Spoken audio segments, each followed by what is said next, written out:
Okay जी, let's start the class. अच्छा भाई, so we will be solving October November 2024 paper two variant two. ठीक है। 1 our 45 minutes का टाइम है, 100 मार्क्स का पेपर है। ठीक है। दिस मीन्स कि 1 मार्क पर मिनट, जितने मार्क्स का क्वेश्चन है उतनी देर में कंप्लीट होना चाहिए। Every question is of 20 marks, तो आपको हर क्वेश्चन एक टारगेट रखना है कि 20 मिनट में कंप्लीट हो। फर्स्ट क्वेश्चन हम देख लेते हैं। फर्स्ट क्वेश्चन क्या है हमारे पास? This is the question of a cash book. ठीक है। कैश बुक के अंदर क्या क्या होता है? दो टी अकाउंट समझो कि मर्ज होते हैं। कैश और बैंक का टी अकाउंट एक तरह से मर्ज हुआ होता है। ठीक है ना। Kalima has a cash balance of 240 and bank balance of 890 credit. अच्छा, कैश का बैलेंस हमेशा डेबिट पर होता है, कभी भी क्रेडिट पर नहीं हो सकता। बैंक का बैलेंस अगर क्रेडिट पर है तो उसका मतलब क्या है? वो बैंक ओवरड्राफ्ट है। ठीक है। 890 इज ओवरड्राफ्ट। अच्छा, बाकी सारी एडजस्टमेंट्स हैं वो हम सॉल्व करते जाएंगे। पहले एक काम करते हैं, बैलेंस ब्रॉट डाउन लिख लेते हैं। बैलेंस ब्रॉट डाउन हम लिख लेते हैं पहले। Okay, balance brought down. Balance brought down जो है वो हमारा कैश का कितना है? देख के आप लोग प्लीज मुझे वैल्यूज बताएंगे, बार बार ऊपर नीचे ना करना पड़े। 240। बैंक का जो बैलेंस ब्रॉट डाउन है वो कितना है?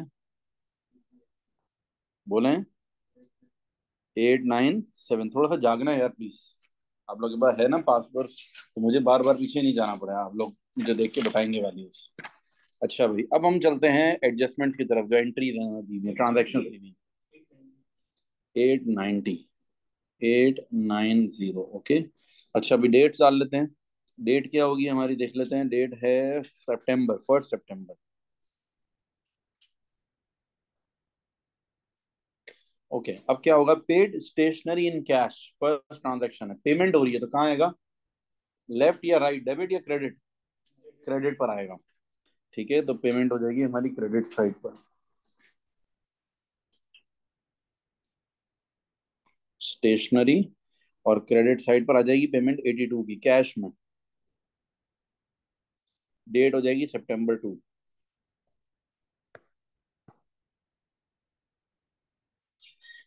Next, cash sales. आगे आ जाओ बेटा, पीछे नहीं, फ्रंट पे। पहले ये सारी सीट फिल करो। अच्छा भाई, कैश सेल्स। कैश सेल्स का मतलब पैसे आ रहे हैं हमारे पास। डेबिट साइड पर लिखेंगे सेल्स, और वैल्यू किसमें डालेंगे? कैश में। 478।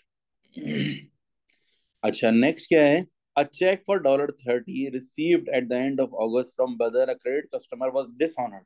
डिसऑनर्ड चेक किस साइड पर आता है कैश बुक में? क्रेडिट साइड पर आता है। डिसऑनर्ड चेक में से पैसे हमारे पास आ नहीं रहे, उल्टा जा रहे हैं पैसे। ठीक है। डिसऑनर्ड चेक जो आता है वो क्रेडिट साइड पर आता है। ये दे दो। ठीक है, डिसऑनर्ड चेक। डिसऑनर्ड चेक में नाम लिख लें, बंदे का नाम क्या है? बदर।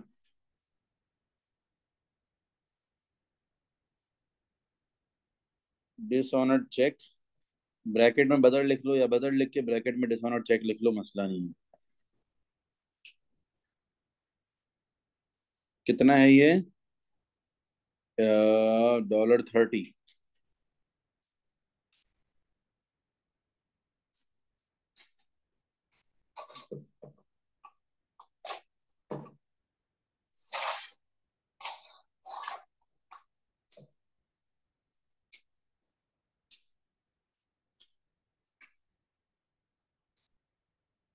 चलो, चलें और आगे चलते हैं। नेक्स्ट, ये भी September 2 की डेट है। September 3 की है, सॉरी। नेक्स्ट है हमारे पास paid wages by credit transfer. Credit transfer में भी बैंक से ही पैसे जाते हैं। ठीक है, तो आप वेजेस लिखोगे क्रेडिट साइड पर और वैल्यू डालोगे बैंक के अंदर।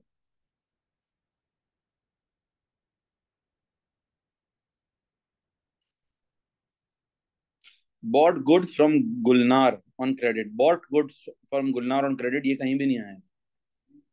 कहीं भी नहीं आएगा, पैसे जा थोड़ी रहे, क्रेडिट पे लिया है। ठीक है, ये आपको सिर्फ जो है ना कंफ्यूज करने के लिए, बेवकूफ बनाने के लिए ट्रैप किया है ये आपको। ये एंट्री रिकॉर्ड ही नहीं करनी है। ठीक है, बॉट गुड्स ऑन क्रेडिट, पैसे थोड़ी गए। कलिमा विड्री 150 from the business for personal account, for personal use. ये है ड्राइंग्स। ड्राइंग्स कितने की हैं ड्राइंग्स हमारी? 150 की। बैंक से विड्रॉ किए हैं। Received a check from Eliza in full settlement of amount less 2.5% cash discount. कितनी अमाउंट है अलीजा की, कहीं लिखी हुई है?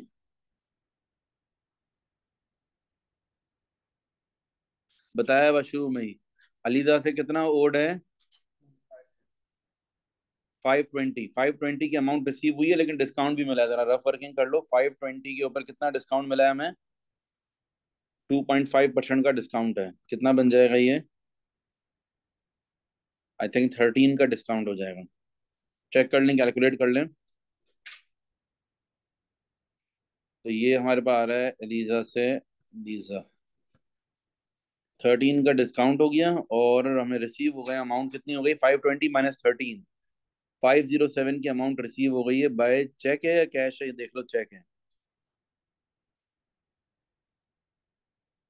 सब मेरे साथ हैं यहाँ तक?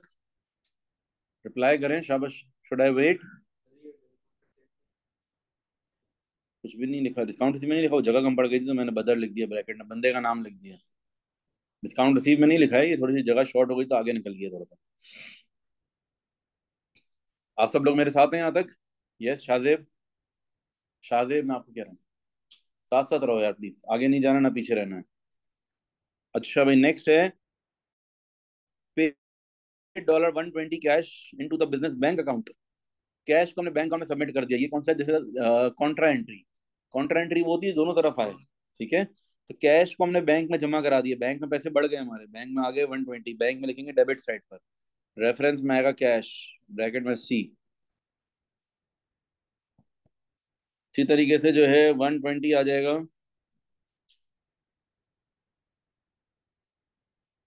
और फिर आएगा कैश।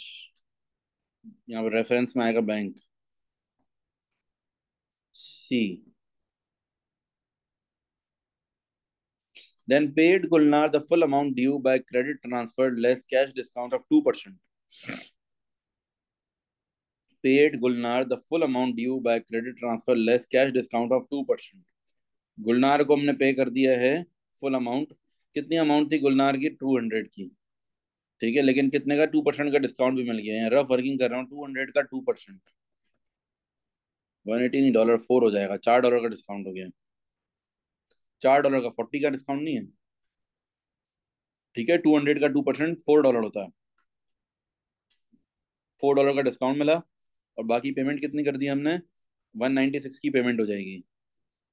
ठीक है, और हमने पेमेंट करी है बाय क्रेडिट ट्रांसफर, यानी कि बैंक में आएगा।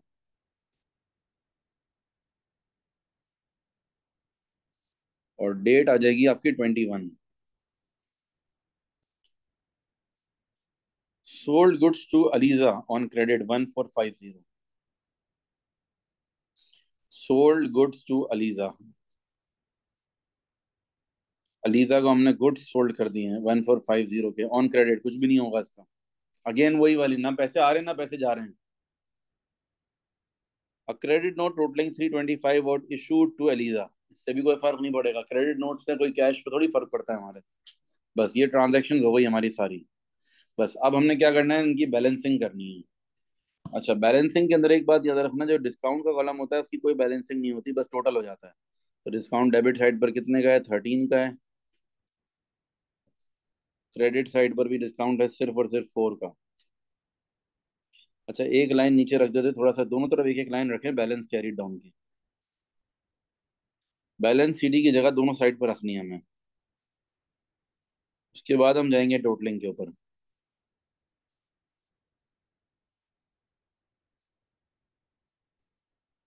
4 और 13 तो ये आ गया। अब कैश का जो है heavier side minus lighter side. Cash की हमेशा डेबिट साइड ही हैवियर होगी। देखो चेक भी कर लो, डेबिट साइड इज हैवियर। इन दोनों को ऐड करेंगे, माइनस कर देंगे lighter side. Heavier side minus lighter side करें, 240 प्लस 478।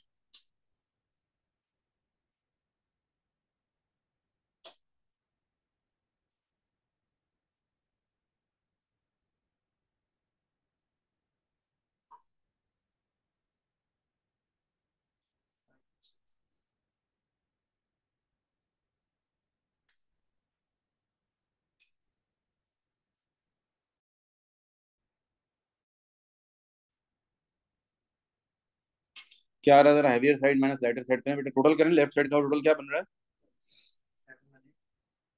718, और माइनस लाइटर साइड कर दें।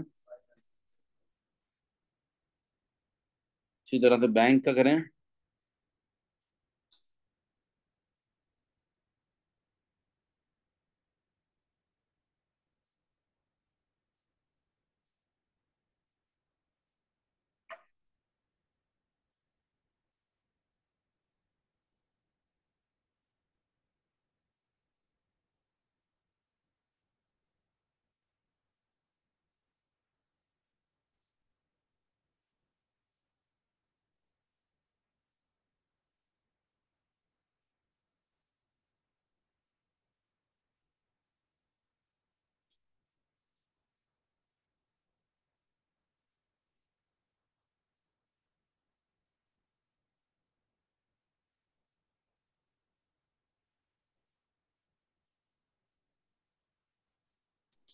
यस।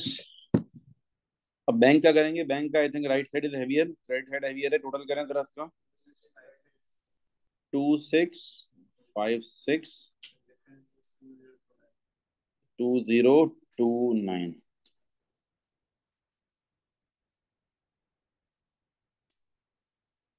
अब करेंगे बैलेंस ब्रॉट डाउन।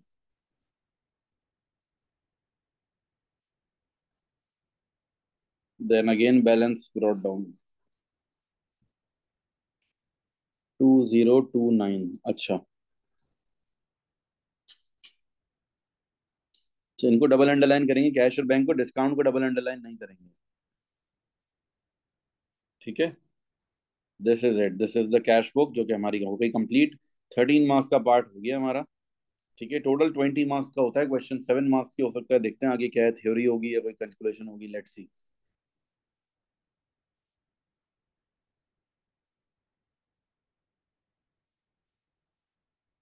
ठीक है, आप सब लोग मेरे साथ हैं? यस, रिप्लाई यस और नो, नो भी बोल सकते हैं आप लोग, लेकिन जवाब देना है जब मैं पूछूंगा तो। थोड़ा मुझे लगे कि भाई इंसानों के साथ बैठा हूँ मैं। हाँ, रोबोट्स नहीं है ये, रोबोट्स भी आजकल तो चैट जीपीटी भी जवाब दे देता है। हाँ, बॉट भी जवाब दे रहा है आजकल तो, यार तुम लोग इंसानों का जवाब नहीं दे रहे हो। ऑनलाइन स्टूडेंट्स आप लोग भी थोड़ा थोड़ा रिप्लाई कर सकते हैं। अच्छा भाई।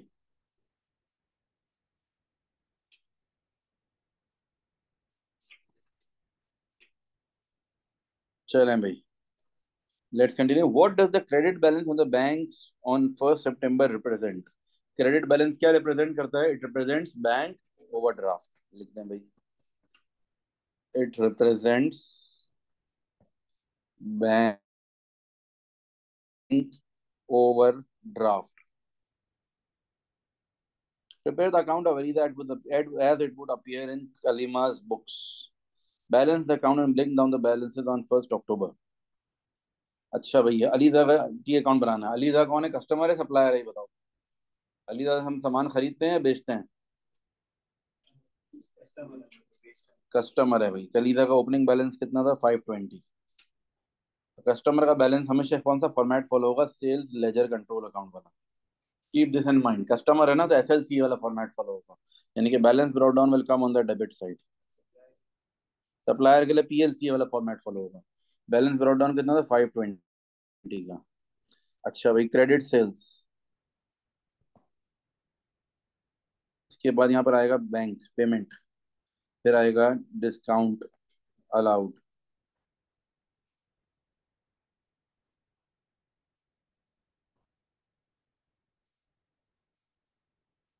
ठीक है, बैलेंस ब्रॉट डाउन आ गया 520। फिर आ जाएंगी क्रेडिट सेल्स। क्रेडिट सेल्स अब ढूंढने भाई, क्रेडिट सेल्स कहाँ है हमारी?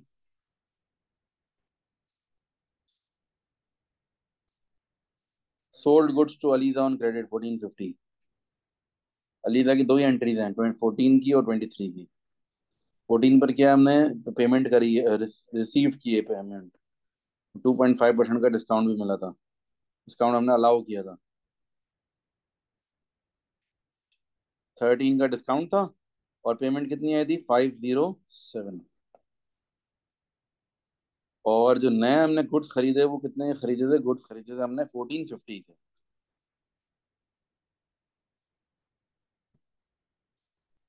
बस heavier side minus lighter side करेंगे, बैलेंस सीडी आ जाएगा। अच्छा, कोई वो था क्रेडिट नोट वाला भी सीन था कोई, वो देखना जरा। वो भी अलीजा का है ना, क्रेडिट नोट टोटलिंग 325 और इशूड। क्रेडिट नोट जो होता है वो सेल्स रिटर्न को रिप्रेजेंट करता है। तो हम लिख देंगे यहाँ पर sales return.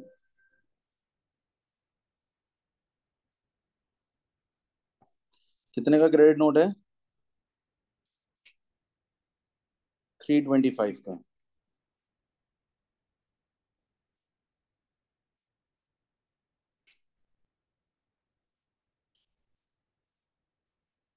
Heavier side minus lighter side करेंगे, बैलेंस शीट आ जाएगा।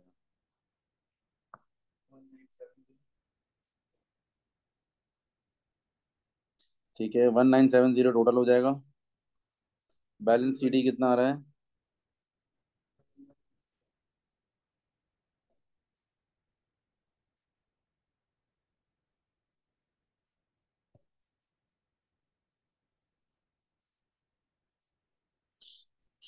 ठीक है, next. Name the section heading in कलिमा's statement of financial position where the balance on the अलीजा's अकाउंट वुड अपीयर। अलीजा का अकाउंट किस बैलेंस कहाँ पर आएगा? बताओ, बैलेंस शीट में कहाँ पर आएगा? अलीजा कस्टमर है ना, तो करंट एसेट्स में आएगा, करंट लायबिलिटीज में आएगा। लायबिलिटीज क्यों भाई, ट्रेड रिसीवेबल है ना अलीजा तो। करंट एसेट्स में आएगा।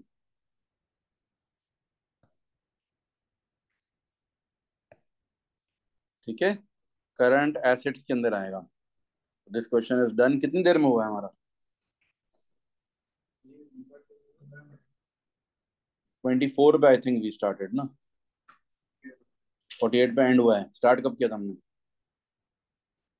अभी पता चल जाएगा जूम से। हाँ, तकरीबन इतना ही, 23 मिनट्स लगे, 3 मिनट एक्स्ट्रा लग गए। खैर, हम एक्सप्लेनेशन और बातों में भी थोड़ा टाइम लगा रहे हैं। डी पार्ट में देखो, गौर से पढ़ो क्या बोला हुआ है। कि भाई ये जो एलिजा है, एलिजा का अकाउंट कहाँ पर, एलिजा की वैल्यू कहाँ पर बैलेंस शीट के अंदर, स्टेटमेंट ऑफ फाइनेंशियल पोजीशन में कहाँ आएगी? जो हमारे कस्टमर्स होते हैं वो ट्रेड रिसीवेबल्स होते हैं ना, तो बैलेंस शीट में वो कहाँ आते हैं? करंट एसेट्स में आते हैं। तो बस यही बताना था। ठीक है, वेरी सिंपल क्वेश्चन। बस ये है कि ये वो चीजें हैं जो आप लोगों ने शायद ग्रेड 9 में पढ़ी होंगी, हो सकता है आप लोग भूल गए हों। इसलिए थोड़ा एक रिकैप हो गया कि भाई इस टाइप का सवाल आ सकता है, और बहुत इजी मार्क्स है, वैसे कोई मुश्किल नहीं, रिविजन हुआ वो। चलें, नेक्स्ट हमारे पास क्या है? Ben runs a small business which does not maintain a full set of accounting records. He has provided the following information. सारी information है। Calculate Ben's opening and closing capital. Opening और closing capital. Capital पता है कैसे निकलता है? Capital का मतलब, कैपिटल निकलता है all assets minus all liabilities. All assets minus all liabilities. ठीक है, अब देखो ये ओपनिंग, ओपनिंग कैपिटल के लिए सारी की सारी ये वाली वैल्यूज लेंगे। सॉरी, ओपनिंग के लिए 2023 की लेंगे, और क्लोजिंग के लिए 24 की लेंगे। ठीक है, अब देखो प्रेमिसेस है, प्रेमिसेस एसेट है, प्लस होगा। मशीनरी एसेट है, प्लस होगा। एक्यूमुलेटेड डेप्रिसिएशन माइनस होगा। इन्वेंट्री एसेट है, प्लस होगा। ट्रेड रिसीवेबल प्लस होगा। ट्रेड पेबल माइनस होगा। बैंक जो है क्रेडिट पे है, इसलिए क्या होगा?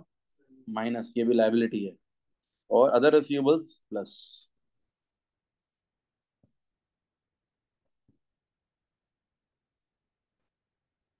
वर्किंग दी हुई है तो मैं यहाँ कर रहा हूँ, वरना तो ऊपर हो गई थी वर्किंग।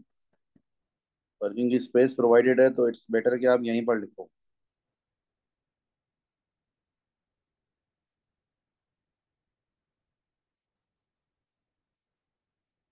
चलें सॉल्व करें, फाइनल आंसर बताएं क्या आएगा।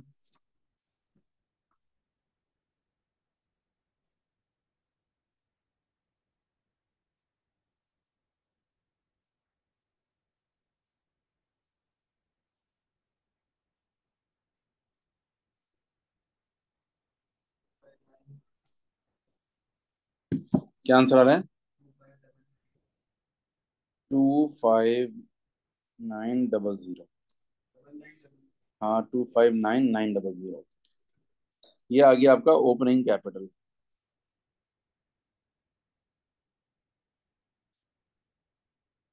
अब यही चीज हमने 31 दिसंबर के लिए, नेक्स्ट ईयर के लिए भी, एंड ऑफ ईयर के लिए भी करनी है। अगेन प्रेमिस वही सारे प्लस माइनस हैं। मशीनरी प्लस है, एक्यूमुलेट डेप्रिसिएशन माइनस है, इन्वेंट्री प्लस है, ट्रेड रिसीवेबल प्लस है, ट्रेड पेबल माइनस है, लेकिन बैंक क्या होगा यहाँ पर? प्लस होगा, क्योंकि डेबिट है।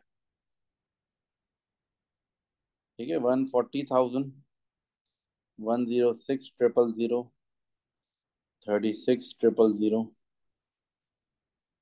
42,000।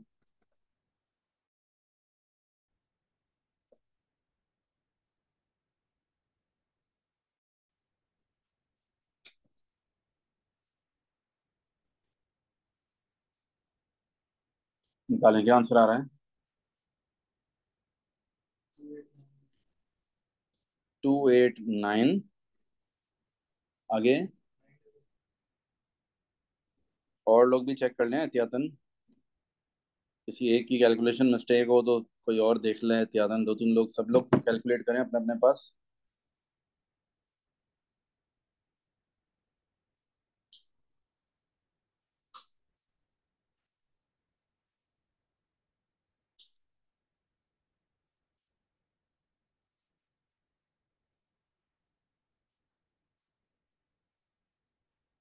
चलें आगे।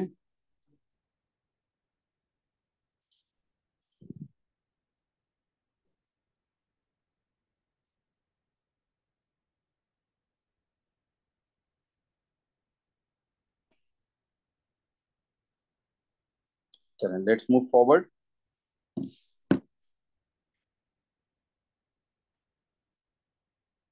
सब मेरे साथ हैं? रिप्लाई तो करें भाई। बोलने के पैसे लग रहे हैं क्या? एक बंदे ने हूँ कहा है बस।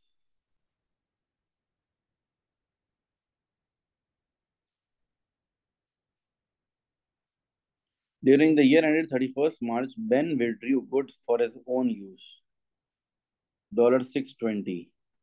He also deposited an additional 10,000 cash into the business bank account from his personal funds. Calculate the profit for the year using the table below. During the year ended 31st March, Ben withdrew goods for own use, $620। ठीक है, ये तो उसकी वो हो गई, goods की drawings हो गई। ठीक है। He also deposited additional 10,000 capital into the business। ठीक है, ये कैपिटल इंट्रोड्यूस हो गया। अब क्या करना है, स्टार्ट किससे करना है? कैपिटल एट 1 अप्रैल। First starting capital, opening capital हमारा कितना है? 259900। क्लोजिंग कैपिटल भी आपको दिया हुआ है 289900। मतलब इन्होंने कितना प्यारा फॉर्मेट बना के दिया हुआ है, जहां जहां इन्होंने ये जो वो लगाया हुआ है, क्या कहते हैं ये, शेड किया हुआ है ग्रे, उसमें समझो कुछ लिखना ही नहीं है। कैपिटल इंट्रोड्यूस, न्यू कैपिटल जब इंट्रोड्यूस होता है तो वो क्या होता है? प्लस होता है, माइनस होता है? फॉर्मेट क्या है बैलेंस शीट के अंदर, याद करो जरा। इक्विटी वाले सेक्शन में opening capital, add additional capital introduced, my add profit for the year, minus drawings, तो क्लोजिंग कैपिटल आ जाता है। रूल क्या होता है? ओपनिंग कैपिटल होता है सबसे पहले, फिर अगर एडिशनल कैपिटल आया तो वो क्या होता है? प्लस होता है। प्रॉफिट होगा वो भी क्या होगा? प्लस। लॉस होगा तो माइनस। ड्रॉइंग्स होंगी तो माइनस। कैपिटल इंट्रोड्यूस कितने का है? 10,000 का, प्लस में आएगा। अच्छा भाई, इसी तरीके से प्रॉफिट फॉर द ईयर, क्या पता है हमें प्रॉफिट? प्रॉफिट हमें निकालना है, कैलकुलेट करना है प्रॉफिट, ये जगह खाली छोड़ देते हैं। उसके बाद है drawings.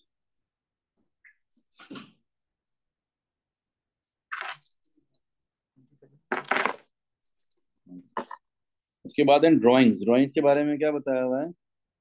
He been withdrew goods for 620 for own use. 620 की ड्राइंग्स हो गई। ड्राइंग्स माइनस होती हैं। अब आपको क्या करना है, क्या कहते हैं, बैलेंसिंग फिगर से प्रॉफिट निकालना है। जरा देखें प्रॉफिट कितना आ रहा है। बैलेंसिंग फिगर से प्रॉफिट निकालना है। देखो जरा, यहाँ पर वर्किंग कर लेते हैं ना हम। 259900। ठीक है, ऐड करेंगे 10,000। ठीक है, माइनस करेंगे 620। कितना आ रहा है? 269280 आ रहा है, लेकिन क्लोजिंग कैपिटल कितना है? 289900। यानी कि 20, जो बैलेंसिंग फिगर आ रही है, 20620, this is the profit for the year.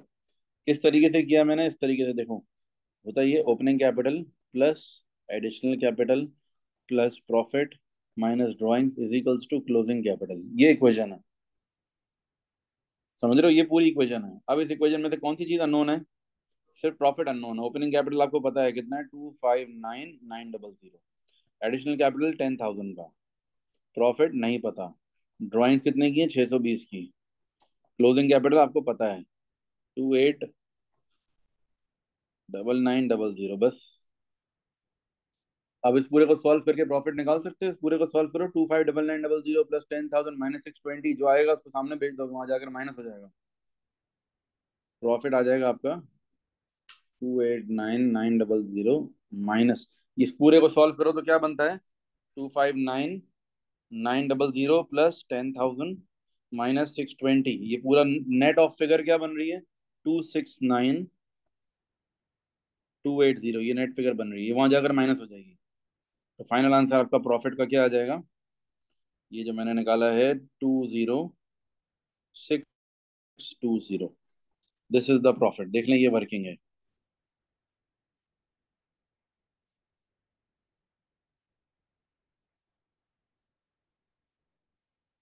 ठीक है, अब आपने क्या करना है, ये जो वैल्यूज फिल करनी है, टोटल एडजस्टमेंट्स क्या बन जाएंगे यहाँ पे प्लस वाली साइड पर। यहाँ पर टोटल एडजस्टमेंट्स क्या बन रही है, 10,000 और 20620। कितना हो जाएगा, 30620। यहाँ पर एडजस्टमेंट सिर्फ एक है, 620 की माइनस में। तो नेट ऑफ ये 30,000 हो गया बस। अब देखो, इनको ऐड करके भी देख लो। इसके अंदर 30,000 ऐड करोगे तो ये वैल्यू बनेगी, लाजमी बनेगी, बन रही है।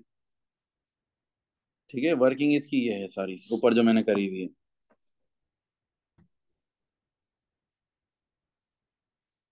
आई होप कि आप सब लोग मेरे साथ हैं, बिल्कुल खामोशी है।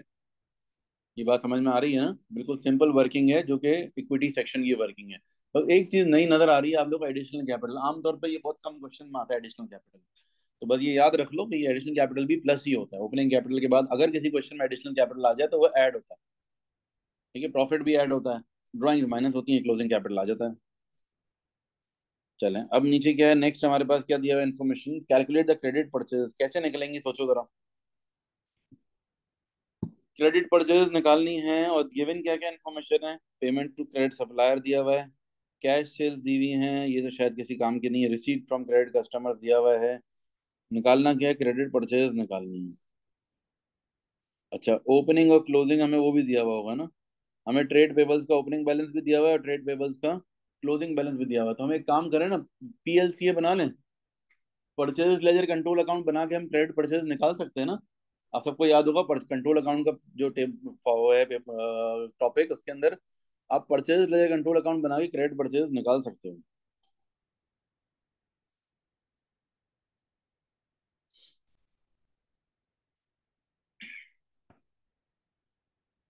Purchases laser control account.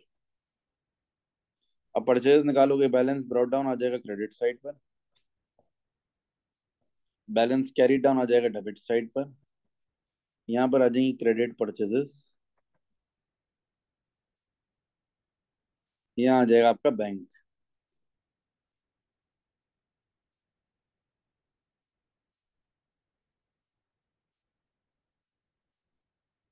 ठीक है, बैलेंस ब्रॉट डाउन 19,700, 24,750। 24,750 हमारा ओपनिंग है।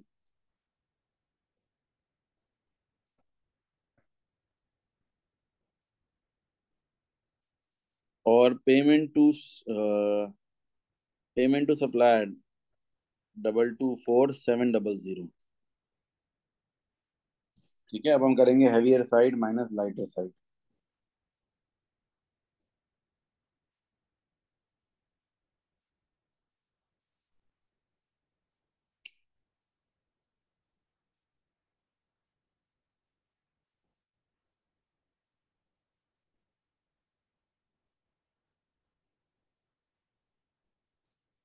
निकालें जरा, क्या आ रही है, क्रेडिट परचेज क्या आ रही है।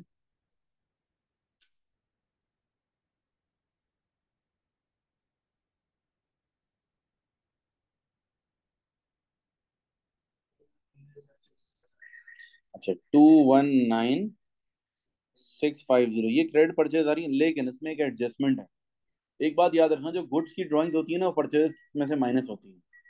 तो अगर गुड्स ड्राइंग्स को या तो अलग से हम एडजस्ट करेंगे गुड्स ड्राइंग्स को, ठीक है। अगर हम करें कि जो हमारी नेट परचेज हैं, क्रेडिट परचेज हम निकालेंगे, अगर हम यहाँ पे अलग से मैं वर्किंग कर रहा हूँ, क्रेडिट परचेज कितनी है हमारी, 219650 है, लेकिन उसमें से क्या माइनस कर दोगे आप, 620 माइनस कर दोगे, बिकॉज जो ये गुड्स की ड्राइंग्स है ना ये हमेशा परचेजेस को रिड्यूस कर देती हैं। ये तो हमारी जो आई है परचेज, ये उस सूरत में आई है कि अगर गुड्स की ड्राइंग ना हुई होती, गुड्स ड्राइंग को हमने इनकॉर्पोरेट नहीं किया, तो अलग से गुड ड्राइंग माइनस कर दो। तो अब ये कितना हो जाएगा, 219620। ठीक है। देखो गुड्स ड्राइंग्स भी जो है कभी भी पीएलसी क्वेश्चन में शायद आपने ना देखा हो, तो इस वजह से आप लोगों के लिए एक नई एडजस्टमेंट होगी है। अच्छा sorry, I am sorry, calculation error. तो ये 620 माइनस करेंगे तो कितना हो जाएगा, 030। ये बात समझ गए ना, जो गुड्स ड्राइंग्स होती हैं वो हमेशा परचेज में से माइनस होती हैं।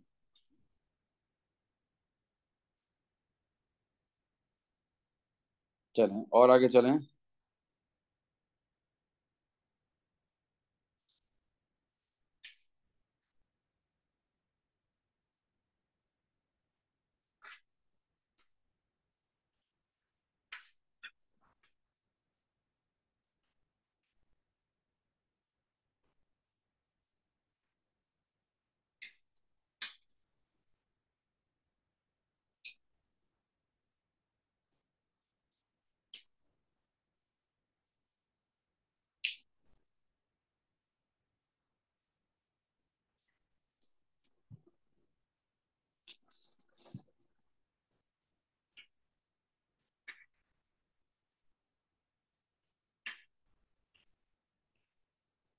Calculate Ben's total sales for the year ended 31st March 2024.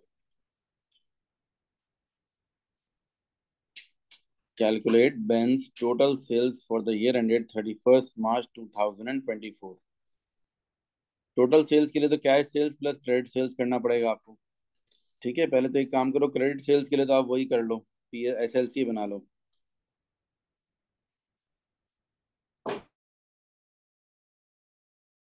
Laser control account, balance brought down, balance carried down.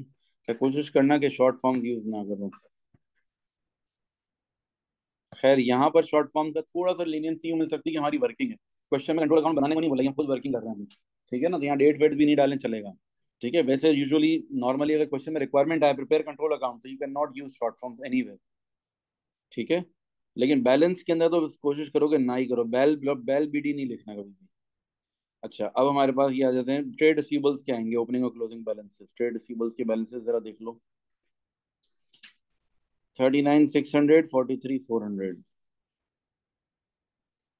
39,600 और 43,400।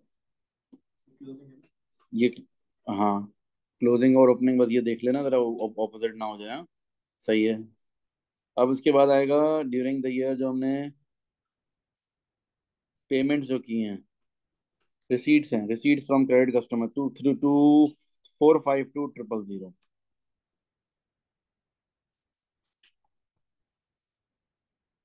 और यहाँ पर आ जाएंगी क्रेडिट सेल्स, बस heavier side minus lighter side करेंगे, क्रेडिट सेल्स आ जाएंगी, करें।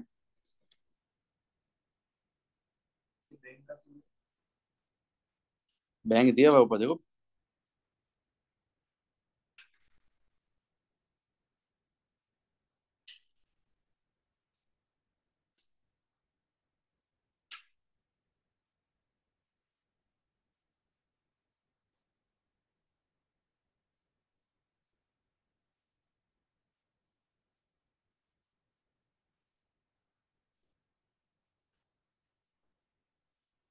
चलें, heavier side minus lighter side करना।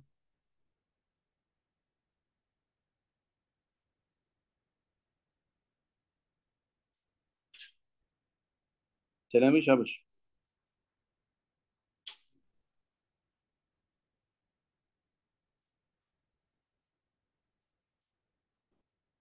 थोड़ा फास्ट कौन कर रहा है कैलकुलेट, सब एक दूसरे के आश्रय बैठे हैं। ये कर ले वो कर ले भाई, अपना अपना करो, कैलकुलेशन निकालो, शाबाश। कैलकुलेटर नहीं है कि तुम लोग के पास? तो बताओ फिर। हम्म।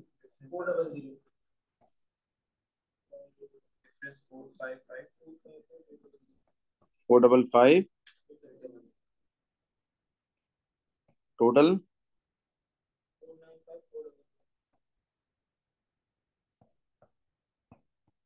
ये क्रेडिट सेल्स आई हैं, हमें चाहिए टोटल सेल्स।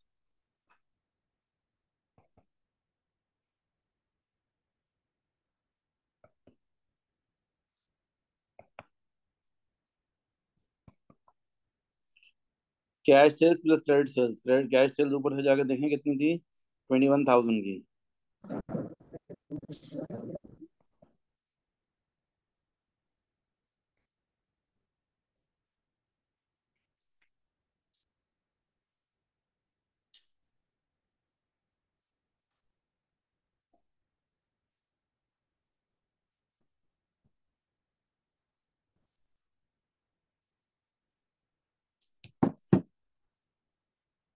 ठीक है, दिस इज द आंसर।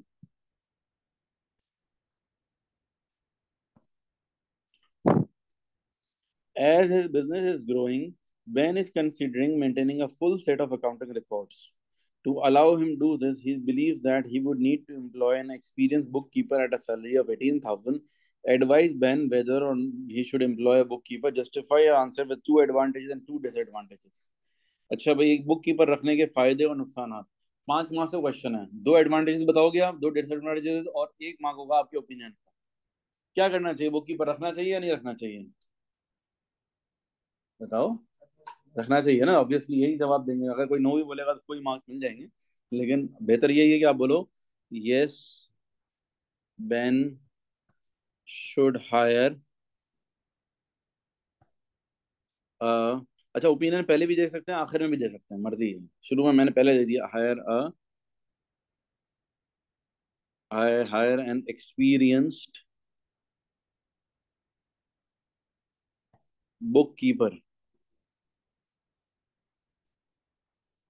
अब एडवांटेजेस, एडवांटेजेस क्या होंगे भाई? सबसे पहला advantage, there will be less chances of errors. Yes, लिख सकते हैं कि क्वेश्चन में खुद बोला हुआ है ना, टू एडवांटेज एंड टू, इस तरीके से बोला हुआ है तो फिर कर सकते हैं लिस्ट करके। बिजनेस में नहीं कर सकते आप ये काम, अकाउंट्स में कर सकते हो लिस्ट करके, जो खुद बोला हुआ है ना, दो advantage.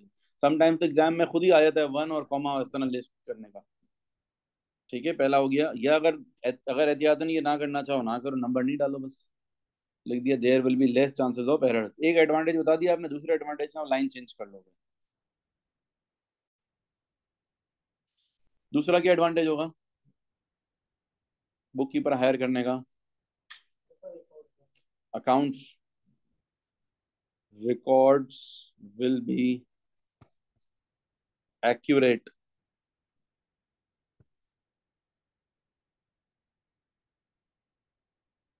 records will be accurate,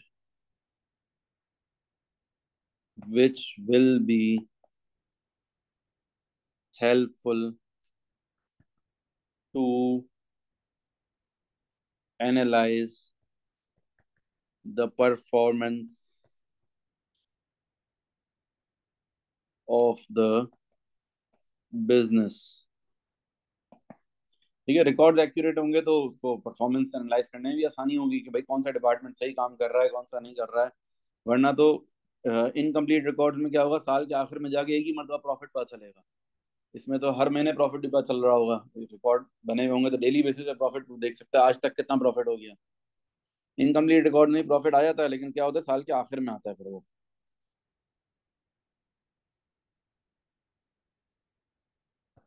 disadvantages, disadvantages क्या होंगे? कॉस्ट विल इंक्रीज,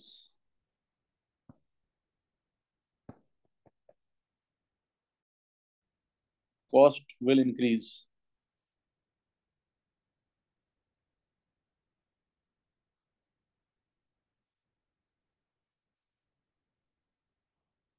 दूसरा डिसएडवांटेज क्या है? पॉसिबल है कि नया जो बुक कीपर है उसकी मैनेजमेंट से ना बने, ये हो सकता है। लेकिन थोड़ा सा और बेहतर पॉइंट सोच ले तो डिसएडवांटेज और क्या हो सकता है? कॉस्ट एक तो इंक्रीज होगी हमारी, और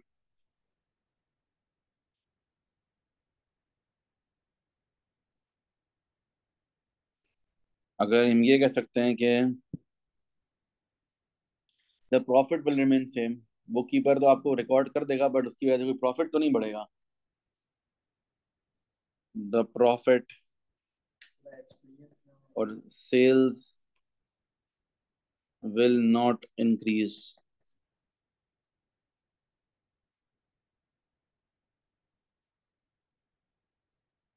with the addition of new bookkeeper. आपका वाला पॉइंट भी सही है जो आप कह रहे थे। अगर आपको कोई और पॉइंट ना हो उस वक्त याद आ रहा हो, तो आप ये लिख सकते हो कि भाई जो नया बंदा है, हो सकता है कि उसकी बाकी मैनेजमेंट के साथ ना बने, कॉन्फ्लिक्ट्स हो आपस में, पहले सिस्टम चल रहा सही चल रहा था, कोई परेशान नहीं कर रहा। ठीक है ना, समटाइम ऐसा होता है कि हम कुछ बेहतरी करने जाते हैं, उल्टा हमारी कॉस्ट भी बढ़ती है और वो नुकसानदेह हो जाता है। समटाइम ऐसा होता है, मोस्टली नहीं होता, बट कभी कभार ऐसा पॉसिबल तो है।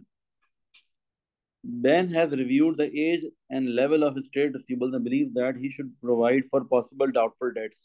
Which accounting principle would he be applying by creating a provision for doubtful debts? Provision for doubtful date create करने से कौन सा अकाउंटिंग कॉन्सेप्ट अप्लाई हो रहा है? Provision for doubtful debts create करने से कौन सा अकाउंटिंग कॉन्सेप्ट अप्लाई हो रहा है? ये बोलेंगे हम मैचिंग कॉन्सेप्ट या प्रूडेंस कॉन्सेप्ट। एक मार्क का एक लिखना है, प्रूडेंस लिख लो। Prudence concept will be applied. अच्छा, एक्सप्लेनेशन का नहीं बोला, एक मार्क का है, सिर्फ नाम लिखना। Complete the table to show what effect creating a provision for doubtful debt would have on Ben's profit for the year and trade receivables and cash at bank. इन तीनों चीजों पे क्या फर्क आएगा? अगर provision for doubtful debt increase होता है तो प्रॉफिट क्या हो जाएगा हमारा? Provision for doubtful debt increase होता है तो प्रॉफिट क्या हो जाएगा हमारा? डिक्रीज हो जाएगा। ट्रेड रिसीवेबल्स क्या होंगे? डिक्रीज हो जाएंगे। प्रोविजन बढ़ रहा है तो ट्रेड रिसीवेबल्स कम हो जाएंगे। नेट ट्रेड रिसीवेबल्स की बात हो रही होती है। ठीक है, प्रोविजन ज्यादा होगा मतलब कम लोग हमें पैसे देंगे ना, ज्यादा लोग पैसे खा के भागेंगे। और कैश पे कोई इम्पैक्ट तो नहीं आएगा मेरे ख्याल से, नो इफेक्ट। कैश पे देर इज नो इम्पैक्ट, क्योंकि प्रोविजन फॉर डाउटफुल डेट एक ट्रेड रिसीवेबल है, वो पैसे आए नहीं है, उसमें से हमने कुछ डाउटफुल कर दिए। कैश पे इनडिफरेंट, पहले से ही वो रिकॉर्ड हुआ हुआ है, मतलब कितने लोगों से लेने हैं, अब हम सोच रहे नहीं इतने इतने लेने हैं, लेकिन अभी तो आए कुछ भी नहीं है ना गए हैं जेब से। ठीक है, तो कैश पे नो इम्पैक्ट। अब ये इन्होंने 2 मार्क्स क्यों दिए, किस तरीके से डिवीजन की होगी ये देखना पड़ेगा। अच्छा ठीक है, इन दोनों का मार्किंग स्कीम में अगर हम देख रहे हैं, इन दोनों का मिला के 1 मार्क है और इसका 1 मार्क है।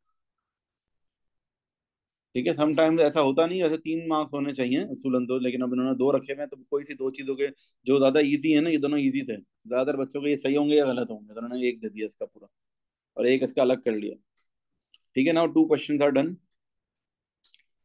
ठीक है, नेक्स्ट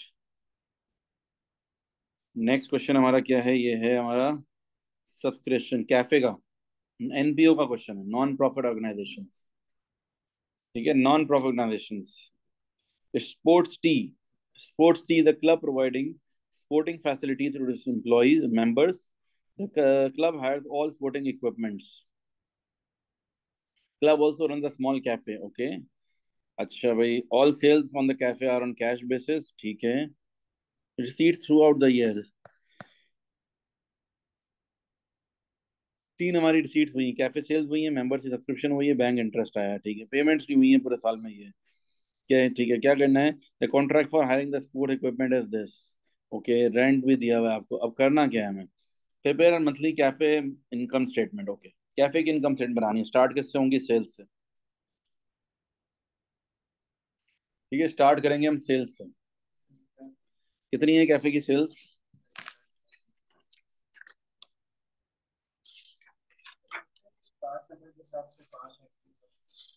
होता है ऐसा, नहीं एक एंट्री के 2 मार्क्स भी हो सकते हैं, जैसे जरूरी तो नहीं है। देख लेते हैं चलो। अच्छा अभी स्टार्ट कर सकते हैं हम। सेल्स, सेल्स है हमारी 27,000, लेस कॉस्ट ऑफ सेल्स।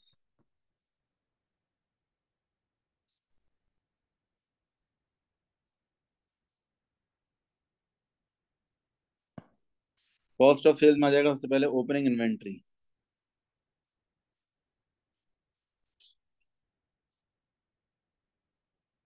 1290। फिर क्या है, subscriptions owing from previous year, नहीं। ओपनिंग इन्वेंट्री आ गई, इसके बाद परचेजेस, ये आ गया purchase of food and drinks for resale. अच्छा परचेज में आमतौर पे ना कि वो एडजस्टमेंट होती है, जरा वो देख लें।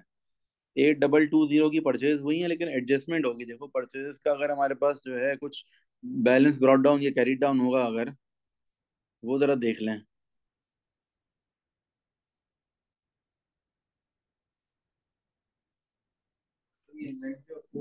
नहीं ये तो इन्वेंट्री है ना। परचेज का balance brought down carry down जरा देख लें एक नजर, कोई ट्रेड पेबल्स तो नहीं है परचेज इसके लिए। नहीं है मेरे ख्याल से, इस क्वेश्चन में नहीं है। अगर होते तो उसको एडजस्टमेंट करनी पड़ती है, ठीक है ना। रूल क्या होता है, क्लोजिंग बैलेंस ऐड होता है, ओपनिंग बैलेंस माइनस होता है ट्रेड पेबल्स का। बट है नहीं क्वेश्चन में बस, ठीक है। तो 8220 ओपनिंग प्लस करते हैं, अगर ट्रेड पेबल्स हों उसकी कैफे के तो। फिर आ जाएगा क्लोजिंग इन्वेंट्री। क्लोजिंग इन्वेंट्री हमारी कितनी है इसकी, 1340।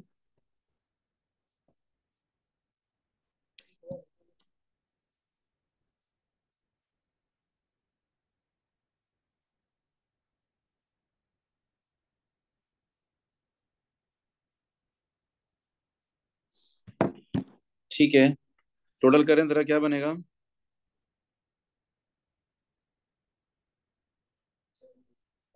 ठीक है 8170 हो गया। फिर ग्रॉस प्रॉफिट हो जाएगा, ये हो गया ग्रॉस प्रॉफिट। अब इसके बाद देखेंगे कोई खर्चा एक्सपेंस ऐसा हो जो सिर्फ कैफे का हो।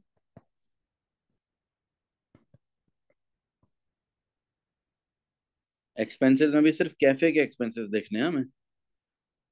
कैफे के एक्सपेंसेस कितने हैं भाई, देखें जरा। कैफे की सैलरीज एंड वेजेस हैं हमारे पास। नहीं स्पोर्ट्स कोचेस का नहीं, कैफे असिस्टेंट ये रही। सिर्फ हमें कैफे की चाहिए सैलरीज, 14352 बस। वो सब उसमें आएंगे, एडमिनिस्ट्रेशन वगैरह सब उसमें, क्लब की इनकम स्टेटमेंट में आएंगे। क्लब के इनकम एंड एक्सपेंडिचर अकाउंट में आएंगे ना, कैफे से रिलेटेड नहीं है। कैफे से रिलेटेड सिर्फ ये हैं। 14352 माइनस कर दो।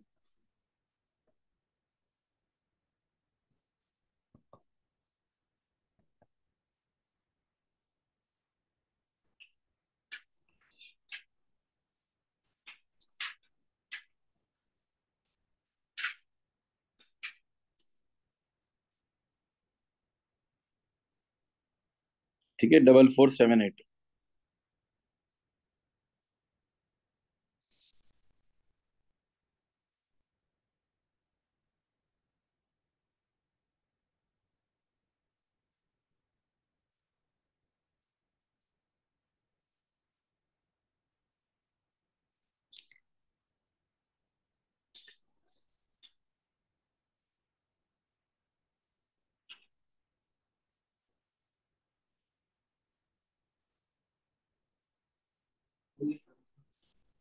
ये हो गया बस, आगे चलें। अदर इनकम वगैरह कुछ भी नहीं होती। अब हमने बनाना है सब्सक्रिप्शन अकाउंट। सब्सक्रिप्शन अकाउंट का फॉर्मेट याद है सबको। सब्सक्रिप्शन अकाउंट का जो format, APPA, balance brought down accrued, balance brought down prepaid, balance carried down prepaid, balance carried down accrued. ठीक है, दिस इज द फॉर्मेट। और फिर आएगा क्रेडिट, यहाँ पर आएगा बैंक, यहाँ आएगा इनकम एंड एक्सपेंडिचर अकाउंट। ठीक है, सारी वैल्यूज देख के लिखें, ऊपर से क्वेश्चन में से देखें, ढूंढे जरा वैल्यूज। 1 जनवरी की क्या है, subscription owing from the previous year, accrued है, मतलब ये कितने हैं, 1520। ये वाली वैल्यू प्रीपेड नहीं है। 31 दिसंबर को क्या है, सिर्फ दोनों है, एडवांस भी है और आउटस्टैंडिंग भी है। एडवांस मतलब प्रीपेड, और आउटस्टैंडिंग मतलब एक्रूड 1280। अच्छा, ड्यूरिंग द ईयर कितनी सब्सक्रिप्शन रिसीव हुई, 162,000। कुछ बैड डेट तो नहीं हुए, जरा देख लें सब्सक्रिप्शन के, अगर कोई बैड डेट्स होते हैं ना तो वो भी क्रेडिट साइड पर आते हैं। बैड डेट्स तो नहीं है ना सब्सक्रिप्शन की कोई भी? नहीं है, बस ठीक है। बस heavier side minus lighter side कर लें।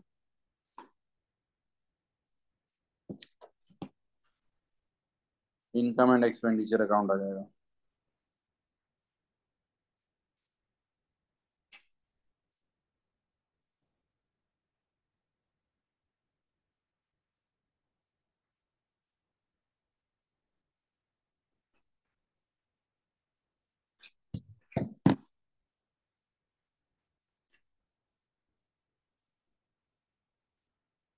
चले, heavier side minus lighter side करें, बैलेंस शीट आ जाएगा।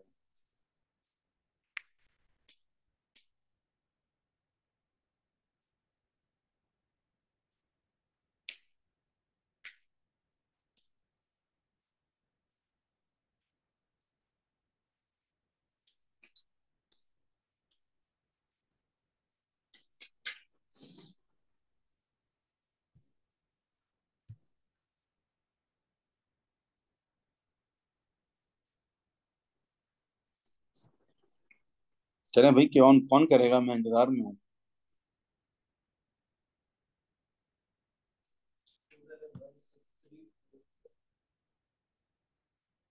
यस।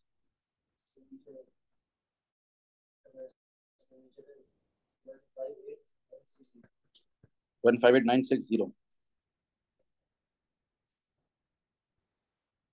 ठीक है, आप सब लोग मेरे साथ हैं?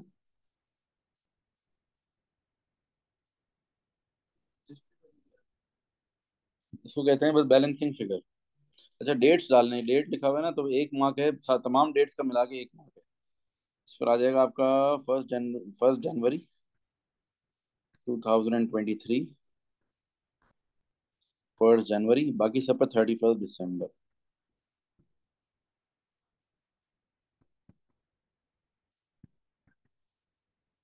और फिर उसके बाद 1 जनवरी अगेन।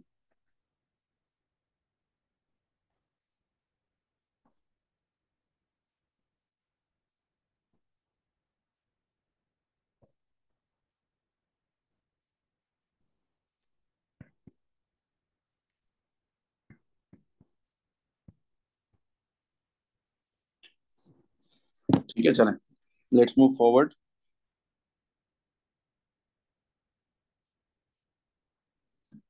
डन, सबका हो गया।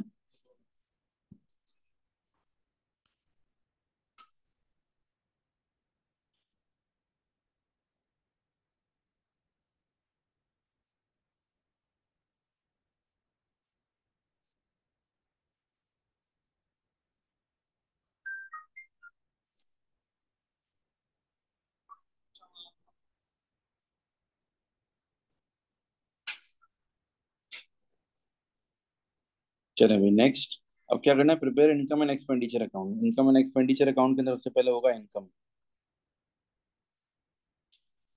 इनकम में हमारे पास आ जाएंगी सब्सक्रिप्शन। एक तो इनकम सब्सक्रिप्शन है, दूसरी क्या है, प्रॉफिट फ्रॉम कैफे।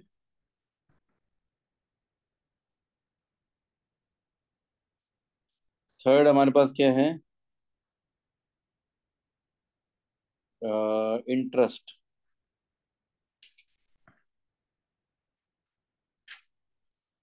ठीक है, तीन इनकम्स है हमारी। बेटा मोबाइल रख के प्लीज।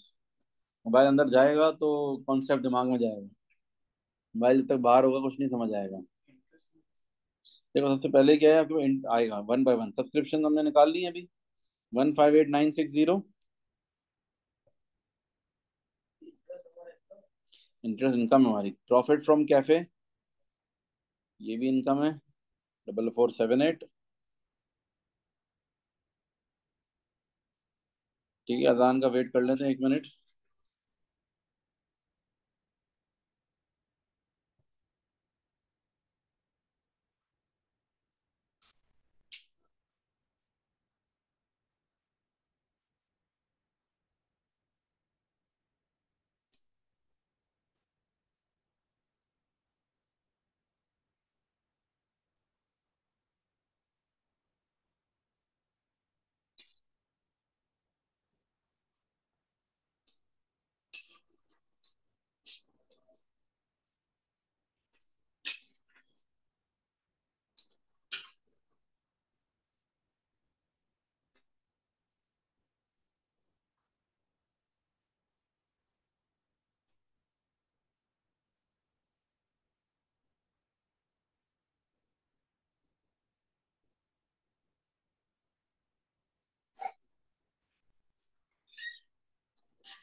चलें जी, क्या आंसर आ रहे हैं टोटल करें। टोटल करने बैठेंगे आप लोग। अजान का मतलब ये खामोश रहना होता है, थोड़ी होता है कि बंदा टोटल भी ना करें।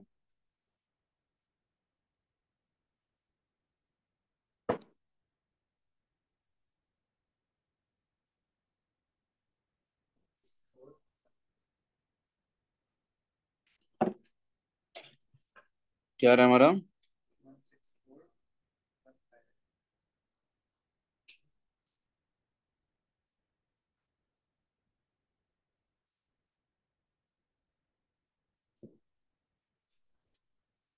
ये टोटल इनकम आ गई।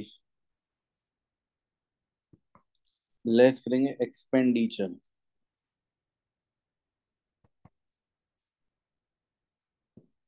अब एक्सपेंडिचर में देखते हैं एक्सपेंसेस हमारे कौन कौन से हैं।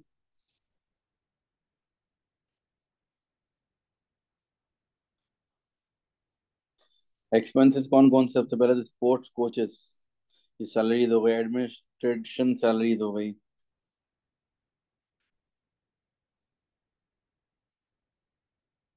ठीक है, हम ये लिख लेते हैं सबसे पहले तो स्पोर्ट्स कोचेस।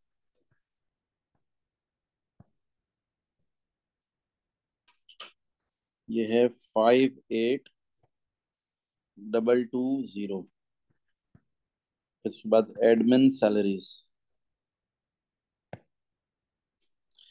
एडमिन सैलरीज हैं हमारी 31,720।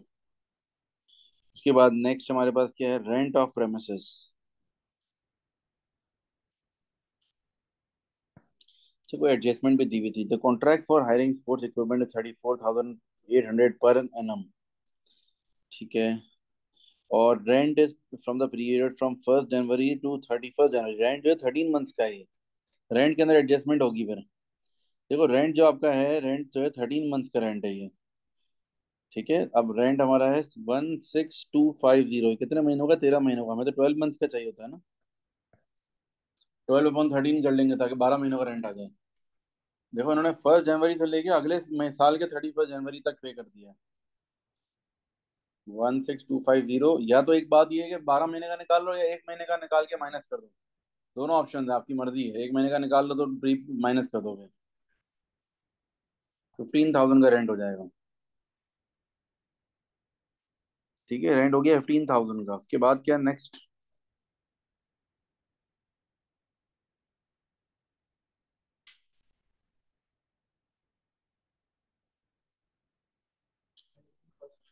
अब हायरिंग कॉस्ट,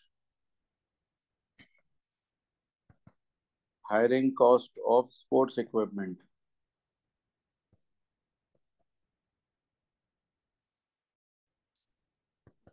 स्पोर्ट्स इक्विपमेंट की हायरिंग कॉस्ट कितनी है? 31,900। लेकिन इसके बारे में क्या पता है? बस मन टोटल साल की देखनी है, 34,800 है।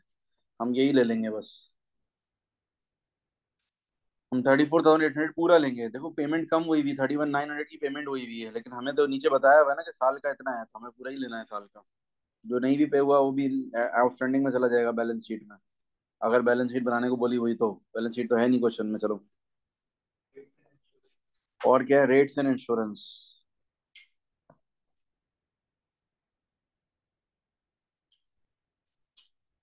Rates and insurance 3200। इसमें कोई एडजस्टमेंट तो नहीं है? Purchase of food and drink हो चुका है। अकाउंटेंसी फीस,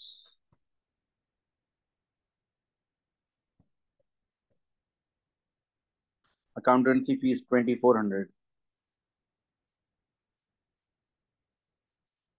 ठीक है, अब इसके बाद बस सारी चीजें कंप्लीट हो गई। टोटल कर लें इसका।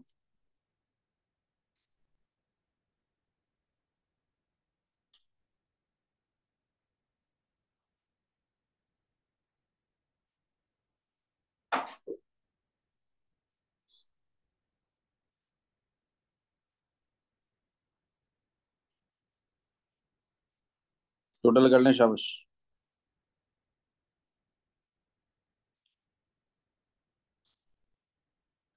क्या आ रहा है टोटल?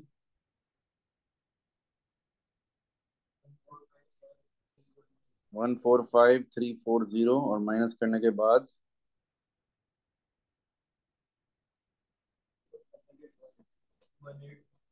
सही है। अब ये कहलाएगा हमारा सरप्लस। प्रॉफिट नहीं बोलेंगे इसको, सरप्लस कहते हैं। This is the surplus.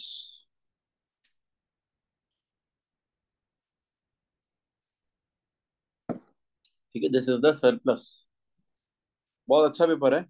Straight forward question है ज्यादातर। ठीक है, और थ्योरी कम देखी मैंने इसमें। अब आगे हो सकता है ज्यादा है थ्योरी। थ्योरी मुझे कम नजर आई। एक 5 मार्क का थ्योरी का पार्ट था, और बाकी तो किसी एक क्वेश्चन में आएगी थ्योरी, क्योंकि पूरे पेपर में जो है ना 100 मार्क्स पेपर है, कम से कम 30 मार्क्स की थ्योरी आती है। अब तक 5 मार्क्स की एक थ्योरी आई है, और एक प्रूडेंस कॉन्सेप्ट पूछा था उन्होंने, एक एक दो दो मार्क की छोटी छोटी थ्योरी है। चलें अब आगे देखो, थ्योरी इसमें ज्यादा है ना। बिल्कुल सिंपल, कंपनी के क्वेश्चन है। Y limited is a public limited company, state one difference between private limited company and a public limited company. बताओ क्या डिफरेंस होता है? सही है, पब्लिक लिमिटेड कंपनी के शेयर स्टॉक एक्सचेंज में लिस्टेड होते हैं, प्राइवेट लिमिटेड कंपनी के स्टॉक एक्सचेंज में लिस्टेड नहीं होते। ये एक ही फर्क है बस दोनों में। ठीक है, अगर आप ये लिख दो कि पब्लिक लिमिटेड के एंड में पीएलसी आता है, प्राइवेट लिमिटेड में पीवीटी आता है, तो चलेगा नहीं चलेगा? सही है, और पब्लिक लिमिटेड का जनरल पब्लिक को बेच सकते हैं, लेकिन मेन स्टॉक एक्सचेंज वाली बात है, ज्यादा मेन पॉइंट वो है। ठीक है, वन डिफरेंस क्या होगा बोलोगे कि public limited company is listed on stock exchange,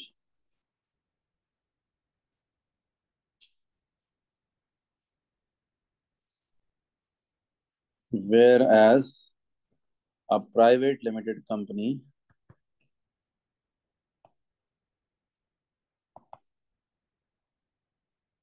is not listed listed on stock exchange.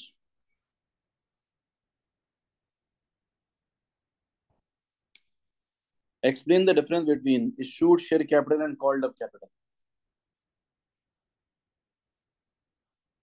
Issued share capital and called up capital. Issued share capital क्या होता है? इशूड शेयर कैपिटल कितने के शेयर हमने इशू कर दिए हैं। कॉल्ड अप का मतलब उस इशू हुए में से कितने पैसे हमने वो मांगे हैं। ठीक है, इशूड क्या share capital is the amount of shares issued, whereas called up capital is the part of issued share capital which the company has asked the shareholders to pay. मतलब कॉल्ड अप कैपिटल वो होता है जो share holders ने कहा कि for example 1 lakh रुपए के शेयर लिए शेयर होल्डर्स ने, कंपनी ने बोला अभी हमें जरूरत नहीं है, अभी 70,000 दे दो, 30,000 जब चाहिए होंगे मांग लेंगे। तो जितने कंपनी ने मांग लिए ना शेयर होल्डर्स से, वो जो है कॉल्ड अप कैपिटल है। जैसे कि हम कोई प्लॉट लेने जाते हैं, घर लेने जाते हैं, तो बिल्डर कहता है ना कि अच्छा 10% पेमेंट अभी दे दो, फिर जब जैसे जैसे मैं मांगता रहूंगा आप देते रहना, हर महीने इतने इतने में लेता रहूंगा, जो वो मांग रहा है वो called up.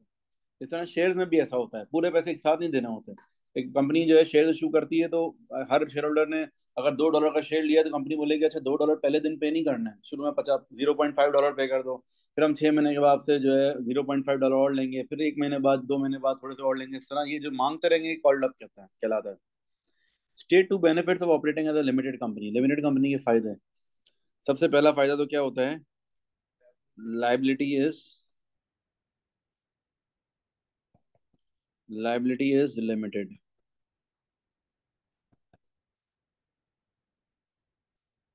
Liability is limited. State बोला, एक्सप्लेन नहीं बोला, इसलिए मैं ज्यादा गहराई में नहीं जाऊंगा, बस काफी है। वरना मैं बताता, लिमिटेड लाइबिलिटी का क्या मतलब है, the amount invested into the business in case of loss, the amount invested into the business can be lost. The owner share holder will not be required to pay off the debts of the company with his personal assets. अगर company का नुकसान हो जाता है तो जितना पैसा business में लगाया बस वो नुकसान हो जाएगा। उसको ये नहीं बोला जाएगा घर से अपने और पैसे लेकर आओ और सारा लोन उधार चुकाओ, कंपनी का सारा कर्जा चुकाओ, नुकसान को भरो। ठीक है, एक तो ये बेनिफिट हो गया। दूसरा क्या बेनिफिट हो सकता है, good reputation, easier to raise finance, easier to acquire loan. मतलब गवर्नमेंट की रिस्ट्रिक्शन ज्यादा होती है लिमिटेड कंपनी के ऊपर, वो तो नॉन ड्रॉबैक, डिसएडवांटेज है। एडवांटेजेस में क्या है, लिमिटेड लाइबिलिटी और easier to acquire a loan. ठीक है, ये मैंने लिख दिया, इजियर टू एक्वायर लोन, वो भी कह सकते हैं easier to raise finance. Next, अब आपको ये सारी इन्फॉर्मेशन गिवन है, नीचे क्या बनाना है, statement of changes in equity बनाना है। While limited financial year ends on 31st December each year, on 1st January, the company had 800,000 ordinary shares of $1 each, 300,000 5% redeemable preference shares, retained earnings of 62,000, general reserve of 78,000. While Limited provided the following information. ये balance brought down है सारे, ठीक है। 800,000 के ये हो गए, और 300,000 के 5 रिडीमेबल प्रेफरेंस शेयर। एक बात याद रखना, जो रिडीमेबल प्रेफरेंस शेयर होते हैं ना, ये कभी भी इक्विटी के पार्ट नहीं होते, नॉट इक्विटी, इक्विटी का हिस्सा नहीं होते। वैसे ऑर्डिनरी शेयर और प्रेफरेंस शेयर दो तरह के शेयर होते हैं, क्या फर्क है इन दोनों में, क्या डिफरेंस है, what is the difference between ordinary share and preference, किसी को पता है? ऑर्डिनरी शेयर में क्या फर्क है, और शेयर प्रेफरेंस भी शेयर होल्डर होते हैं, नाम से पता चला प्रेफरेंस शेयर्स। देखो फर्क क्या है, ऑर्डिनरी शेयर होल्डर्स जो होते हैं ना, वो कंपनी के असल मालिक हैं, जिन्होंने कंप्लीटली पूरा रिस्क लिया। प्रेफरेंस शेयर होल्डर्स जो है वो भी कंपनी के मालिकान में से आते हैं, ओनर्स हैं, शेयर होल्डर्स हैं, बट वो ऐसे शेयर होल्डर्स हैं जो रिस्क ज्यादा नहीं लेना चाहते। उन्होंने बोला हमें डिविडेंड पक्का फिक्स चाहिए। ऑर्डिनरी शेयर होल्डर्स का डिविडेंड फिक्स नहीं है, डिविडेंड डिपेंड करेगा कंपनी की प्रॉफिटेबिलिटी के ऊपर, प्रॉफिट ज्यादा होगा डिविडेंड भी ज्यादा, प्रॉफिट कम होगा डिविडेंड भी कम। ये है ordinary share holder. Preference share holders का डिविडेंड फिक्स है, उन्होंने बिजनेस से पैसा लगाया इस शर्त पे कि हमें इतना डिविडेंड चाहिए। दूसरी बात, आप बोलोगे तो लोन हो गया फिर, सही है, लेकिन लोन क्या होता है, लोन वापस करना होता है ना। Ordinary share preference share holders अगर रिडीमेबल हैं, रिडीमेबल का मतलब उनको पैसे वापस करने पड़ेंगे कुछ सालों के बाद, तो फिर तो ये लोन ही हो गया, इनको बोलेंगे हम इक्विटी है ही नहीं, नाम की इक्विटी है। भाई एक बात तो हो ना, इक्विटी की दो शराइत होती हैं इक्विटी होने के। नंबर वन, एक तो फिक्स वो नहीं हो रिटर्न।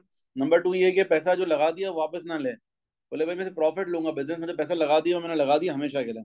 अगर जो बंदा ये दोनों कैरेक्टरिस्टिक्स पे किसी एक पे, जैसे प्रेफरेंस शेयर होल्डर एक कैरेक्टरिस्टिक पे पूरा नहीं उतर रहा कि वो जो है डिविडेंड फिक्स ले रहा है, लेकिन वो पैसा तो वापस अगर नहीं ले रहा तो उसको हम फिर भी शेयर होल्डर मान लेंगे, इक्विटी का पार्ट मान लेंगे, बोलेंगे ठीक है यार थोड़ा सा कम वो रिस्क टेकर है लेकिन पैसा तो लगाया ना बिजनेस में। लेकिन अगर वो रिडीमेबल प्रेफरेंस शेयर है तो हम उसको बोलेंगे अब तुम इक्विटी नहीं हो, अब तुम क्या हो, डेट हो। एक तरह तुमने हमें क्या दिया है, कर्जा दिया है। वो तुम रिटर्न भी फिक्स ले रहे हो और तुम बोल रहे हो 5 साल बाद, 4 साल बाद, 2 साल बाद मैं अपना पैसा भी वापस ले लूंगा। तो इसका मतलब है तुमने एक तो सॉर्ट ऑफ लोन ही दे दिया ना यार, ये तो फिर आप लोग मेरी बात समझ रहे हैं ना। अगर नॉन रिडीमेबल होता तुम तो फिर बोलते यार चलो ये बंदा सिर्फ रिटर्न फिक्स मांग रहा है लेकिन पैसा तो वापस नहीं मांगेगा ना, ओरिजिनल अमाउंट प्रिंसिपल अमाउंट तो नहीं मांगेगा। इसका मतलब क्या है, इसको फिर भी इक्विटी में रख लेते हैं। ठीक है, लेकिन एक चीज फिर भी कम कर देंगे, उसको एक फायदा दे रहे हैं तो एक नुकसान होगा। फायदा क्या दिया हमने उसको कि डिविडेंड फिक्स दिया, नुकसान क्या दिया कि उसके पास से वोटिंग राइट छीन लिया हमने। उसको हम वोटिंग राइट नहीं देंगे, बोले कि बिजनेस की डिसीजन मेकिंग में आपका कोई पार्ट नहीं होगा, क्योंकि आप रिस्क नहीं ले रहे हो। आप बोल रहे हो मुझे रिटर्न फिक्स चाहिए तो बस ठीक है, अब आपको फैसले हम करेंगे, जो लोग रिस्क ले रहे हैं वो फैसले करेंगे। जो रिस्क नहीं ले रहा बोले आप खामोश होकर साइड पे बैठे रहो। ठीक है ना भाई, आपको आपका हिस्सा मिल जाएगा, आपने तो फिक्स कराया हुआ अपना रिटर्न, फिर आप फैसलों में क्यों बीच में बोल रहे हो। समझ आ गई बात। तो ये सीन है। तो अब हम चलते हैं क्या कहते हैं, 800,000 हो गया, जनरल रिजर्व आ जाएगा फिर हमारे पास 78,000 का। रिटेन अर्निंग हो गई हमारी 62,000 की। तीनों को ऐड कर लो।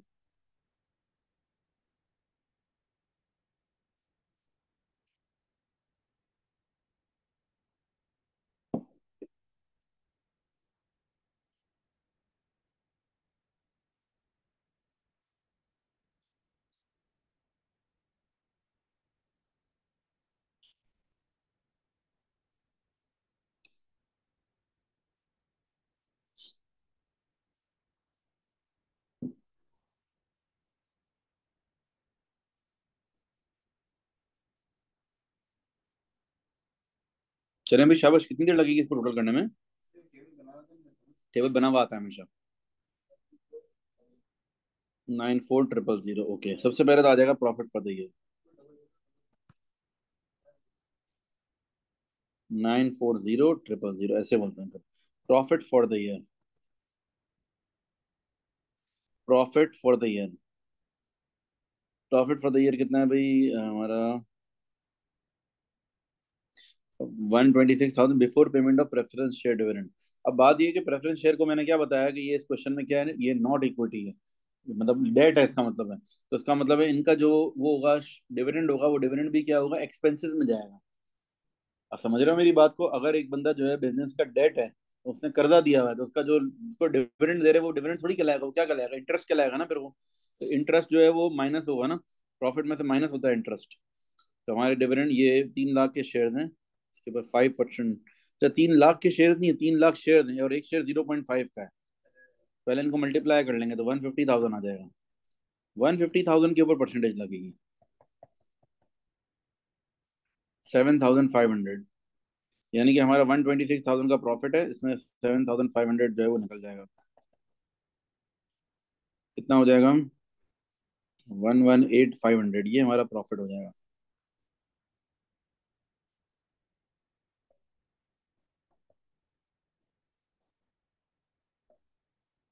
ये प्रॉफिट फॉर द ईयर हो गया। प्रॉफिट फॉर द ईयर के बाद नेक्स्ट क्या है हमारे पास? Final proposed final ordinary share dividend of 43,000 for the year ended 31st December was paid on 31st March. Proposed final ordinary share dividend of 43,000 for the year ended 31st March was paid on 31st March 2023. अच्छा भाई, ये dividend हमने जो है 43,000 का और इस साल पे हुआ है। अच्छा, डिविडेंड का रूल पता है क्या होता है? इंटरिम डिविडेंड इसी साल का आता है और फाइनल डिविडेंड पिछले साल का आता है, क्योंकि हर साल का फाइनल डिविडेंड साल खत्म होने के बाद पे होता है। डिविडेंड का रूल ये है कि जब तक पे नहीं होना तब रिकॉर्ड नहीं कर सकते आप। तो आपने इस साल का डिविडेंड साल के आखिर में प्रपोज कर दिया, नहीं रिकॉर्ड करोगे। पिछले साल का क्या करोगे, इस साल रिकॉर्ड करोगे, इस साल का अगले साल। यानी कि आपने क्या करना है, फाइनल डिविडेंड ये जो दिया हुआ है ना, ये पिछले साल का, ये आप रिकॉर्ड करोगे। फाइनल डिविडेंड 43,000 का रिटेन अर्निंग में से माइनस हो जाएगा, टोटल में से भी माइनस हो जाएगा। ठीक है, फाइनल डिविडेंड आपने कर दिया माइनस।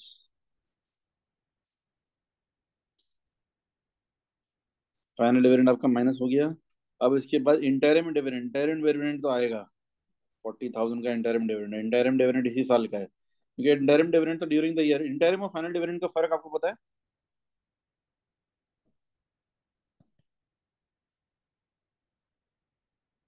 भाई बता दें, इंटरिम और फाइनल डिविडेंड का क्या फर्क होता है? अच्छा, बीच का मतलब कि बिल्कुल बीच या कभी भी? During the year, interim dividend means during the year. बीच का मतलब बहुत से बच्चे समझ रहे हैं दिसंबर में ईयर एंड हो रहा है, जून में। ऐसा नहीं है। Interim dividend means any time during the year. और फाइनल डिविडेंड क्या होता है? साल खत्म होने के बाद। इंटरिम डिविडेंड क्यों देते हैं भाई? शेयर होल्डर्स को खुश करने के लिए। हम देखते हैं यार, हम फोर्स कर रहे हैं कि यार हम साल के आखिर में 80,000 का डिविडेंड देने वाले हैं। हम बोलते हैं यार ड्यूरिंग द ईयर 20-25 हजार रुपये का दे दो, या 80 का आधा 40 का दे दो। अच्छा, बाद में जाके अगर प्रॉफिट कम हुआ तो? आपने पहले 40 दे दिया है, बाद में आपको 80 देना था, लेकिन आपने देखा प्रॉफिट कम हुआ है, 70 देना है, तो आप 40 दे चुके हो, तो आप 30 और दे दोगे। बाद में आप एडजस्ट तो फिर भी कर ही सकते हो ना। इतना सारा इंटरम थोड़ी दे देंगे कि एंड में कम हुआ तो हम एक्स्ट्रा दे चुके होंगे। इंटरम 50% या उससे थोड़ा कम ही दिया जाता है। ठीक है, और चलते हैं आगे। इंटरम डिविडेंड भी हो गया। Transfer to general reserve, general reserve में कितना ट्रांसफर कर रहे हैं हम? 32,000 transfer to general reserve. Transfer to general reserve 30। अच्छा, जनरल रिजर्व में ट्रांसफर हो रहा है तो एक जगह से माइनस और एक जगह ऐड। अब टोटल कर लो जरा। 78 और 32, और ये वाला भी टोटल कर लो।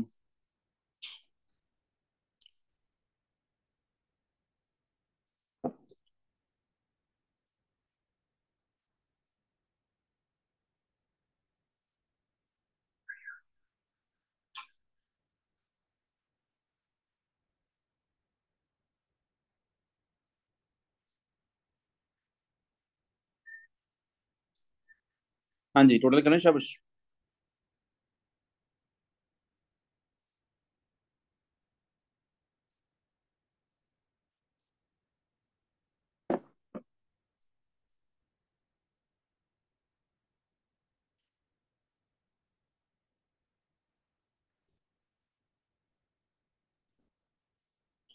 यस, कितना रहा है? 9,062 भी प्लस किया आपने?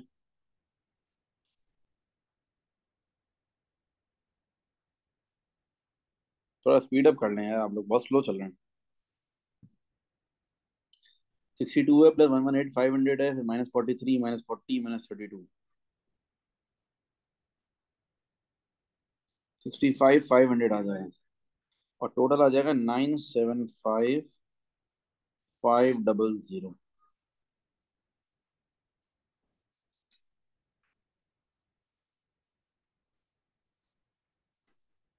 ठीक है, चलें अब आगे चलते हैं। Using the information prepare extract from the statement of financial position. क्या बनाना है? सिर्फ इक्विटी एंड रिजर्व सेक्शन बनाना है बस। Only equity and reserve section. Equity and reserve section. Equity and reserve section आपका जो आएगा, इसके अंदर सबसे पहले आप स्टार्ट कर लोगे पूरा, बस एज इट इज तो कुछ भी नहीं है ना, बस ये और सारे के सारे यही चारों, ये तीनों नाम आ जाएंगे और टोटल आ जाएगा। ये वाली वैल्यूज आ जाएंगी बैलेंस शीट की, बस। बस। ऑर्डिनरी शेयर कैपिटल, उसके अलावा जनरल रिजर्व, रिटेन्ड अर्निंग्स, आखिर में टोटल। सबके बैलेंस शीट ये 800,000, जनरल रिजर्व 110,000, रिटेन्ड अर्निंग्स 65,500। इन सब का टोटल कर लें।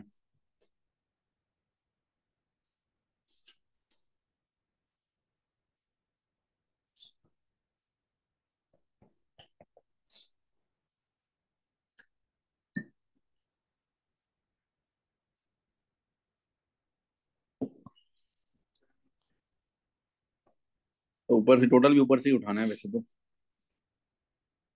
दैट सेट कंप्लीट हो गया ये।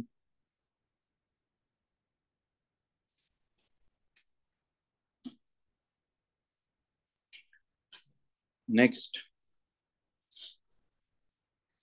the company is considering expansion but needs to raise additional finances to do so. They are considering either to issue ordinary shares or debentures. Advise the board whether they should issue additional ordinary shares or debentures. बताओ कितने marks हैं? 5 marks. दो advantages, दो dish, दोनों के दो दो five. मतलब अगर मैं ऑर्डिनरी शेयर्स की बात कर लेता हूँ,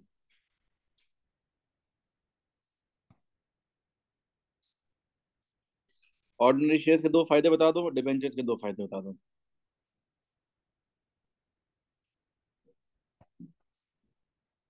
ऑर्डिनरी शेयर्स के एडवांटेजेस क्या होंगे?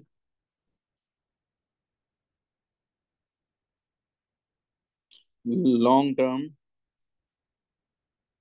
Investment into the business, also it will not be returned, या it will not be redeemed, लिख दो आसान अल्फाज। रिडीम्ड का मतलब कि कुछ सालों बाद शेयर होल्डर ये नहीं बोल सकता भाई ये शेयर वापस रखो, मुझे मेरे पैसे दो। शेयर होल्डर को अपने पैसे चाहिए तो मार्केट में शेयर्स किसी और को बेच सकता है, बट कंपनी को नहीं बोल सकता मेरे पैसे वापस दो। ठीक है ना? दूसरा एडवांटेज क्या है? नहीं, ये कैपिटल गेन तो कंपनी के पॉइंट ऑफ व्यू से तो देखना है ना, मैं तो इंडिविजुअल शेयर होल्डर के पॉइंट ऑफ व्यू से तो देखना है। कंपनी कैपिटल गेन कैसे करेंगे?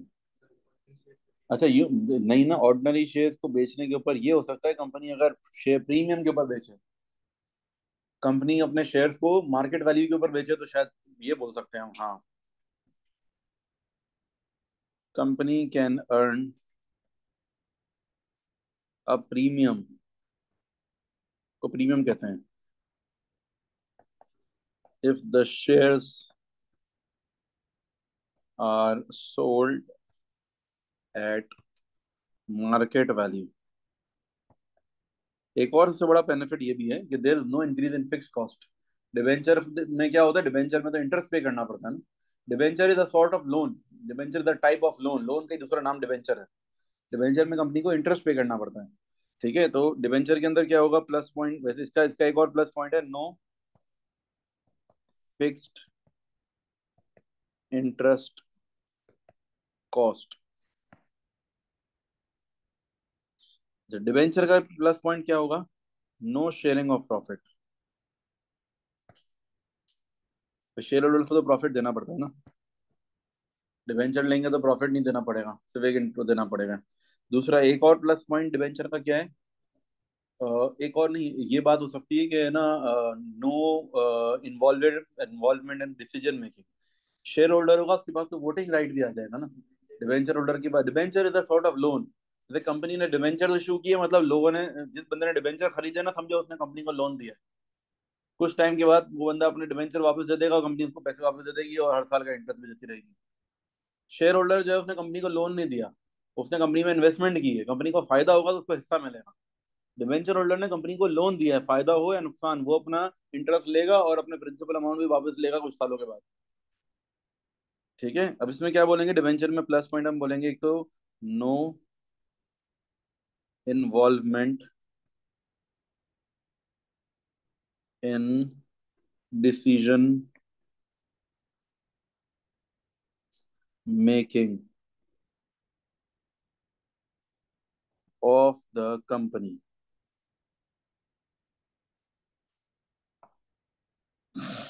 ठीक है, आगे चलते हैं।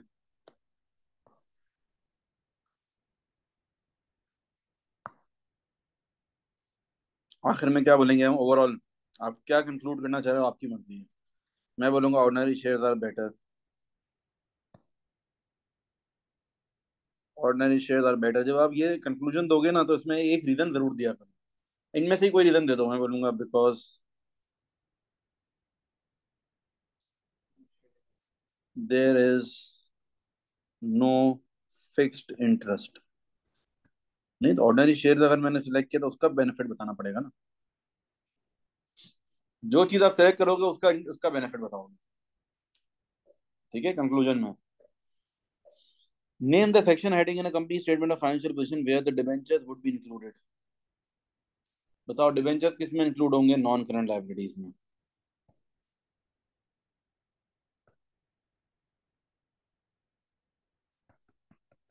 ठीक है, debentures will be included in non current liabilities. तो अभी चार क्वेश्चन हमारे हो गए, लास्ट क्वेश्चन इज लेफ्ट। कर ही लेते हैं ना एक दफा खत्म। ब्रेक नहीं लेंगे, ब्रेक लेंगे टाइम वेस्ट होगा, इससे बेहतर ये है भी क्वेश्चन कर ही लो, 15 मिनट में ही क्वेश्चन हो जाएगा, एक साथ ऑफ ही लो। क्या ख्याल है, अभी नमाज के लिए जाएंगे, वापस आएंगे, आधे घंटे का ब्रेक हो जाएगा। सही है, चलें। बिल्कुल सिंपल क्वेश्चन है इसका, रेशोस का।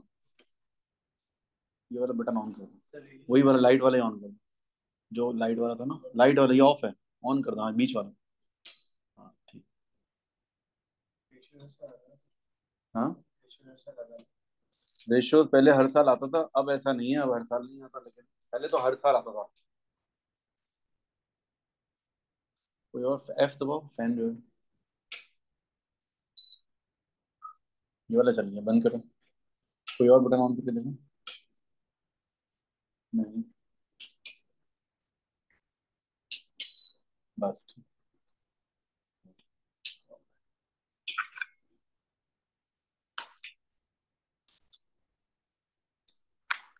चलो छोड़ दो। चलो चलो, क्या करें इन लोगों ने, ऑफ ही कर दो, दिख रहा है आप लोगों को, ऑफ ही कर दो फिर लाइट।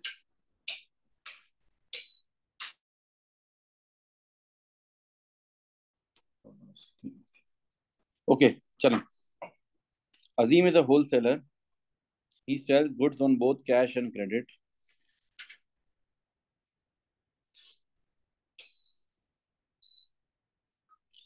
ठीक है, अब क्या बताया हुआ इन्होंने, इन्वेंट्री टर्नओवर निकालना है। इन्वेंट्री टर्नओवर का फॉर्मूला क्या होता है,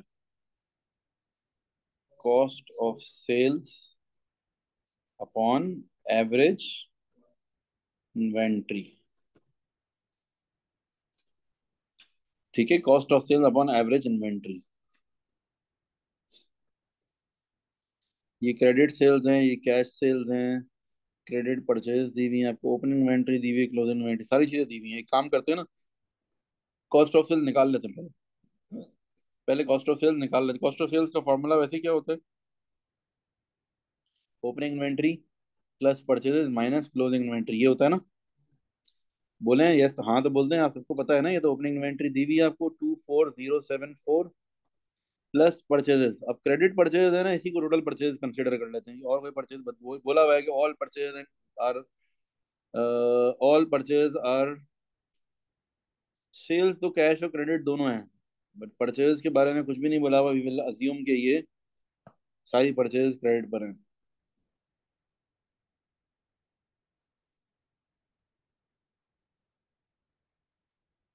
minus closing inventory 25,600।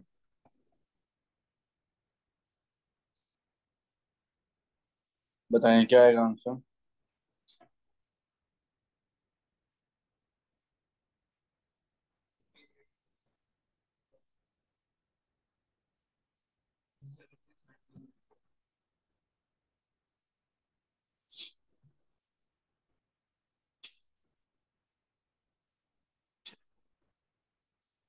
Cost of sales हो गया upon average inventory, opening inventory plus closing inventory divided by 2।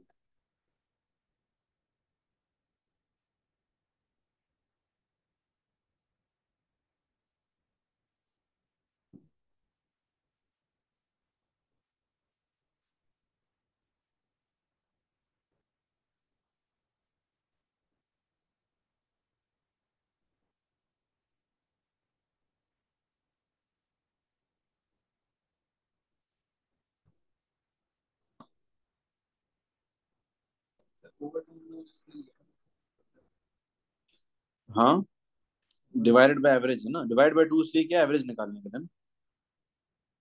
कोई भी चीज का एवरेज निकाल, दो चीजों का एवरेज निकालना, तो क्या करेंगे, दोनों को प्लस करके डिवाइड बाय 2।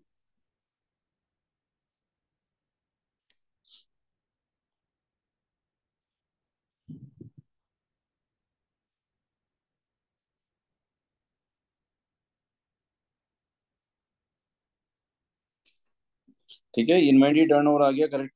ये क्या है, inventory turnover correct placement places.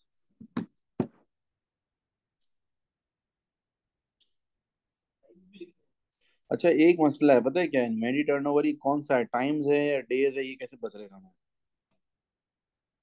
हाँ, टाइम्स है या डेज है, कैसे पता चलेगा? सवाल ये है कि हमारे ओ लेवल के सिलेबस में ना ये टाइम्स वाला मेरे ख्याल से खत्म हो गया है, तो डेज वाला ही है सिलेबस में। इसके अंदर डेज वाला ही निकालना पड़ेगा, यहाँ तक मुझे याद पड़ रहा है। रिसेंटली इन्होंने जो है ना ओ लेवल के सिलेबस में से सिर्फ डेज वाला ही रखा था। कोई एक खत्म कर दिया था इन लोगों ने। ठीक है, ये टाइम्स में ही है, ठीक है। इन दोनों में डेज बोला हुआ है ना, इसमें डेज नहीं बोला हुआ तो बस टाइम्स में देंगे आंसर। अच्छा, trade receivables turnover. Inventory turnover जो है ना, मेरे ख्याल से इसमें डेज वाला नहीं है, बस एक ही है, रेट इन्वेंटरी टर्नओवर टाइम्स वाला ही, वरना दोनों फॉर्मूला है, मतलब डेज वाला भी अलग फॉर्मूला है, टाइम्स वाला फॉर्मूला है। ठीक है, कुछ भी नहीं बोला हुआ तो हम टाइम्स वाला लगाएंगे। अच्छा, नीचे वाले में trade receivable turnover, trade receivable turnover का फॉर्मूला क्या है, trade receivables upon credit sales multiply by 365। Trade receivables divide by credit sales, trade receivables हमारे कितने के हैं, money owed by credit customers, ये हमारे ट्रेड रिसीवेबल्स हैं, लेकिन कब के लेने हैं? 42375 हो गया trade receivables upon credit sales, credit sales भी गिवन है आपको क्वेश्चन में, सारा कुछ सामने सामने ही दिया हुआ है। सही है, आंसर बताएं क्या आएगा।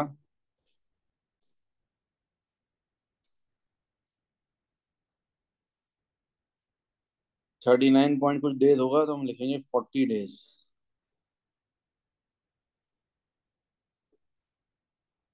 ठीक है, 39 पॉइंट क्या आ रहा है, 4। बहुत सारे बच्चे 39 कर देंगे, ऐसा नहीं करना है, राउंड अप बोला हुआ है तो आपको 40 ही करना है। 39 पॉइंट कुछ भी वन भी हुआ ना, तब भी वो 40 पे ही जाएगा, क्योंकि नया दिन शुरू हो गया। ठीक है, next, trade payables upon credit purchases.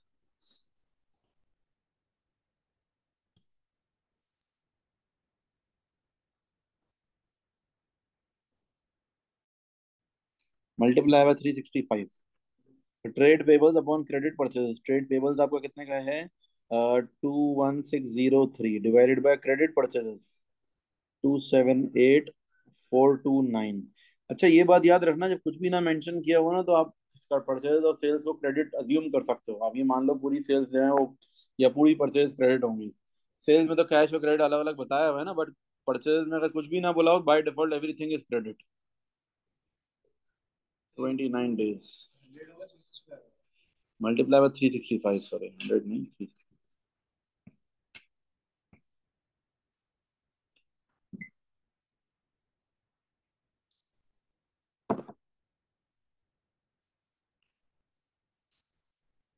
चल, नेक्स्ट। अभी 7 मार्क्स का है ना, ये पहला वाला 3 मार्क्स का होगा, इसमें वर्किंग ज्यादा थी, बाकी दो दो के होंगे। साइलेंट कर ले बेटा mobile. Okay, during the previous year, Azim's trade receivable turnover had been 335 days, and he is concerned that this is too high. Azim has been considering using the services at a debt collection company to improve the speed at which he receives the money. Advise Azim whether he should appoint a debt collection company. Justify your answer. दो advantage दो disadvantages. क्या हो रहा है भाई कि trade receivables का जो टर्नओवर पीरियड है वो 35 डेज है, वो बहुत ज्यादा है। तो वो अगर वो डेट कलेक्शन कंपनी को हायर कर ले तो वो लोग क्या करेंगे, जल्दी रिकवरी करवा के देंगे। इसके फायदे और नुकसान बताना, एडवांटेजेस बताओ क्या होंगे। ठीक है, एडवांटेजेस तो देंगे, his cash flow will improve, his cash flow will improve because of early payments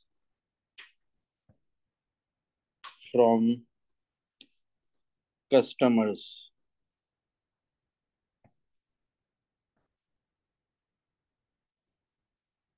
दूसरा क्या होगा बताओ।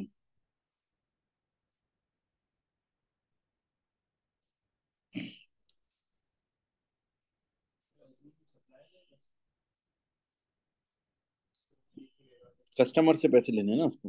अजीम तो खुद जो भी है कि इंसान। हाँ, कस्टमर से पैसे मिलेंगे ना, उसको तो लेने हैं लोगों से पैसे।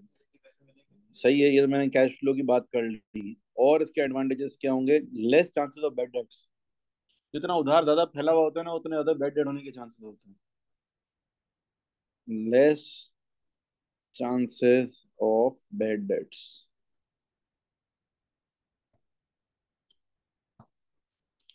ठीक है, अब डिसएडवांटेजेस।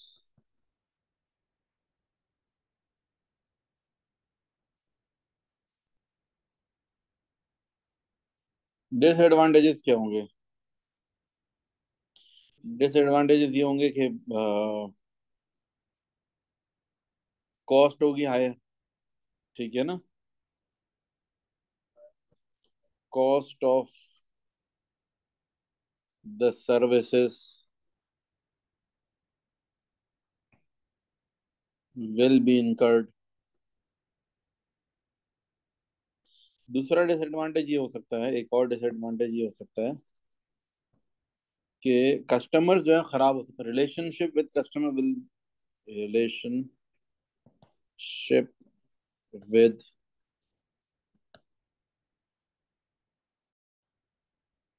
कस्टमर्स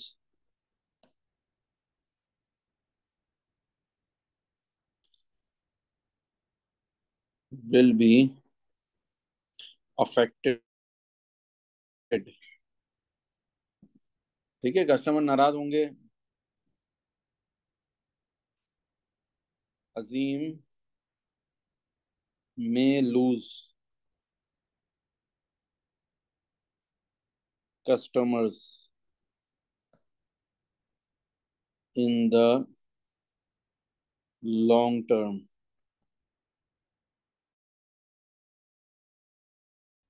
आगे जाके कस्टमर लेंगे नहीं, बोलेंगे यार इतना तंग कर रहा है पेमेंट के लिए, इसने पीछे कंपनी को लगा दिया हमारे। तो वो बोलेंगे ना, कस्टमर नाराज हो जाएगा यार। अब मैं कस्टमर, मुझसे पहले मैं उधार दूं कस्टमर को और फिर बंदे भेज दूं उसके घर पे, बदमाशी कर रहे हैं, वो धमकी दें, बोले पैसे निकालो।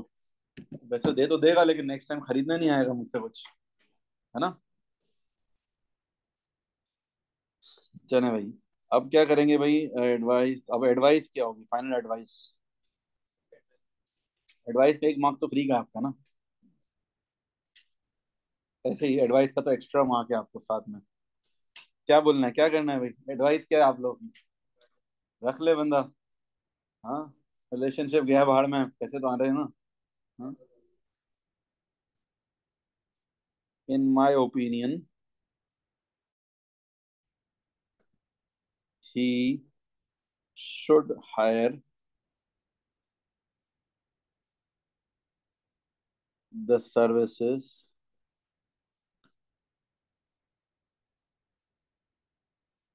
ऑफ डेट कलेक्शन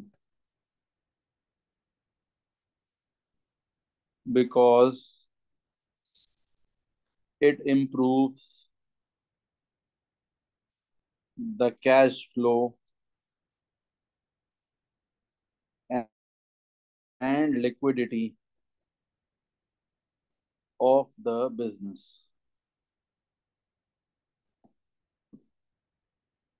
ठीक है, रखना ही चाहिए बंदा, ताकि कैश फ्लो सही रहे हमारा। तो आखिरी क्वेश्चन में देखो, थ्योरी आता है। ओवरऑल पूरे पेपर में 30 मार्क्स की थ्योरी तो आती ही आती है, सारी इन्होंने यहाँ बराबर की। लास्ट टू क्वेश्चन में suggest two other measure that Azeem might take to reduce trade receivables turnover. Trade receivable turnover period को रिड्यूस करने के लिए और क्या कर सकता है? एक तो वो कर दिया इसने कि भाई बंदे को लगा दिए पीछे कंपनी को, और क्या हो सकता है?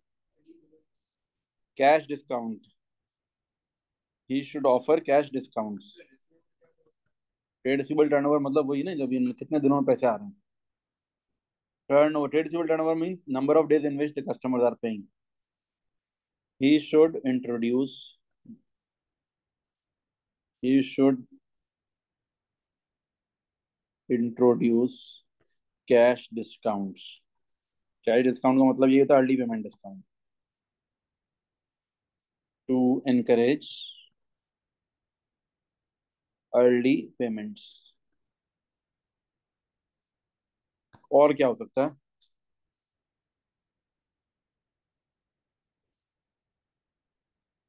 और क्या रीजन हो सकता है कस्टमर जल्दी पैसे लेने का? डील तो यही हो गई ना, कैश डिस्काउंट की। और he should not supply new goods until the old payment is cleared, ये भी कह सकते हैं। हाँ, रिमाइंड करवा दे, बात कर ले। He should talk, convince, motivate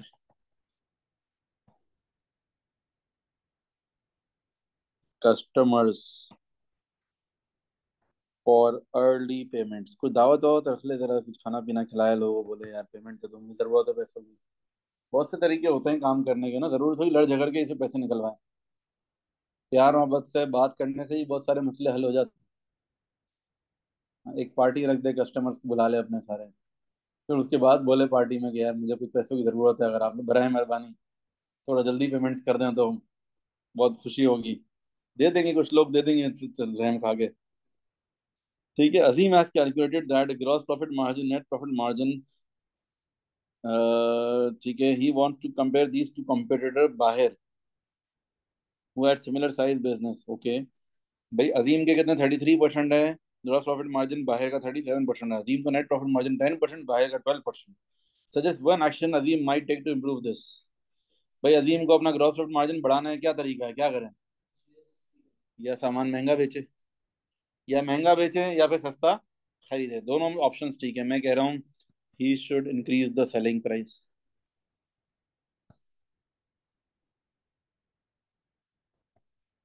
increase the selling price, margin बढ़ाने के लिए सेलिंग प्राइस ही इंक्रीज करनी पड़ेगी, या फिर सस्ता खरीदना पड़ेगा।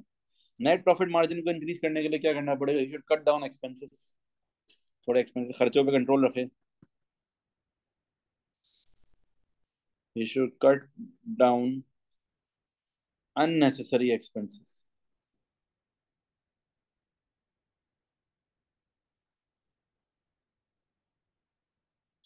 ठीक है। During the year 31st December, Azim took goods for own use but had not entered this in accounting records. To correct this, Azim made a year-end adjustment. Prepare journal entry that would be needed to correct this. क्या journal entry बनेगी बताओ? Goods taken for own use की double entry क्या बनती है? क्या debit होता है, क्या क्रेडिट होता है? गुड्स ओनर ने अपने ले लिए हैं, क्या डबल डेबिट क्या होगा? ड्रॉइंग्स डेबिट और purchases credit. Drawings debit and purchases credit, जब ओनर अपने खुद के लिए गुड्स लेता है तो।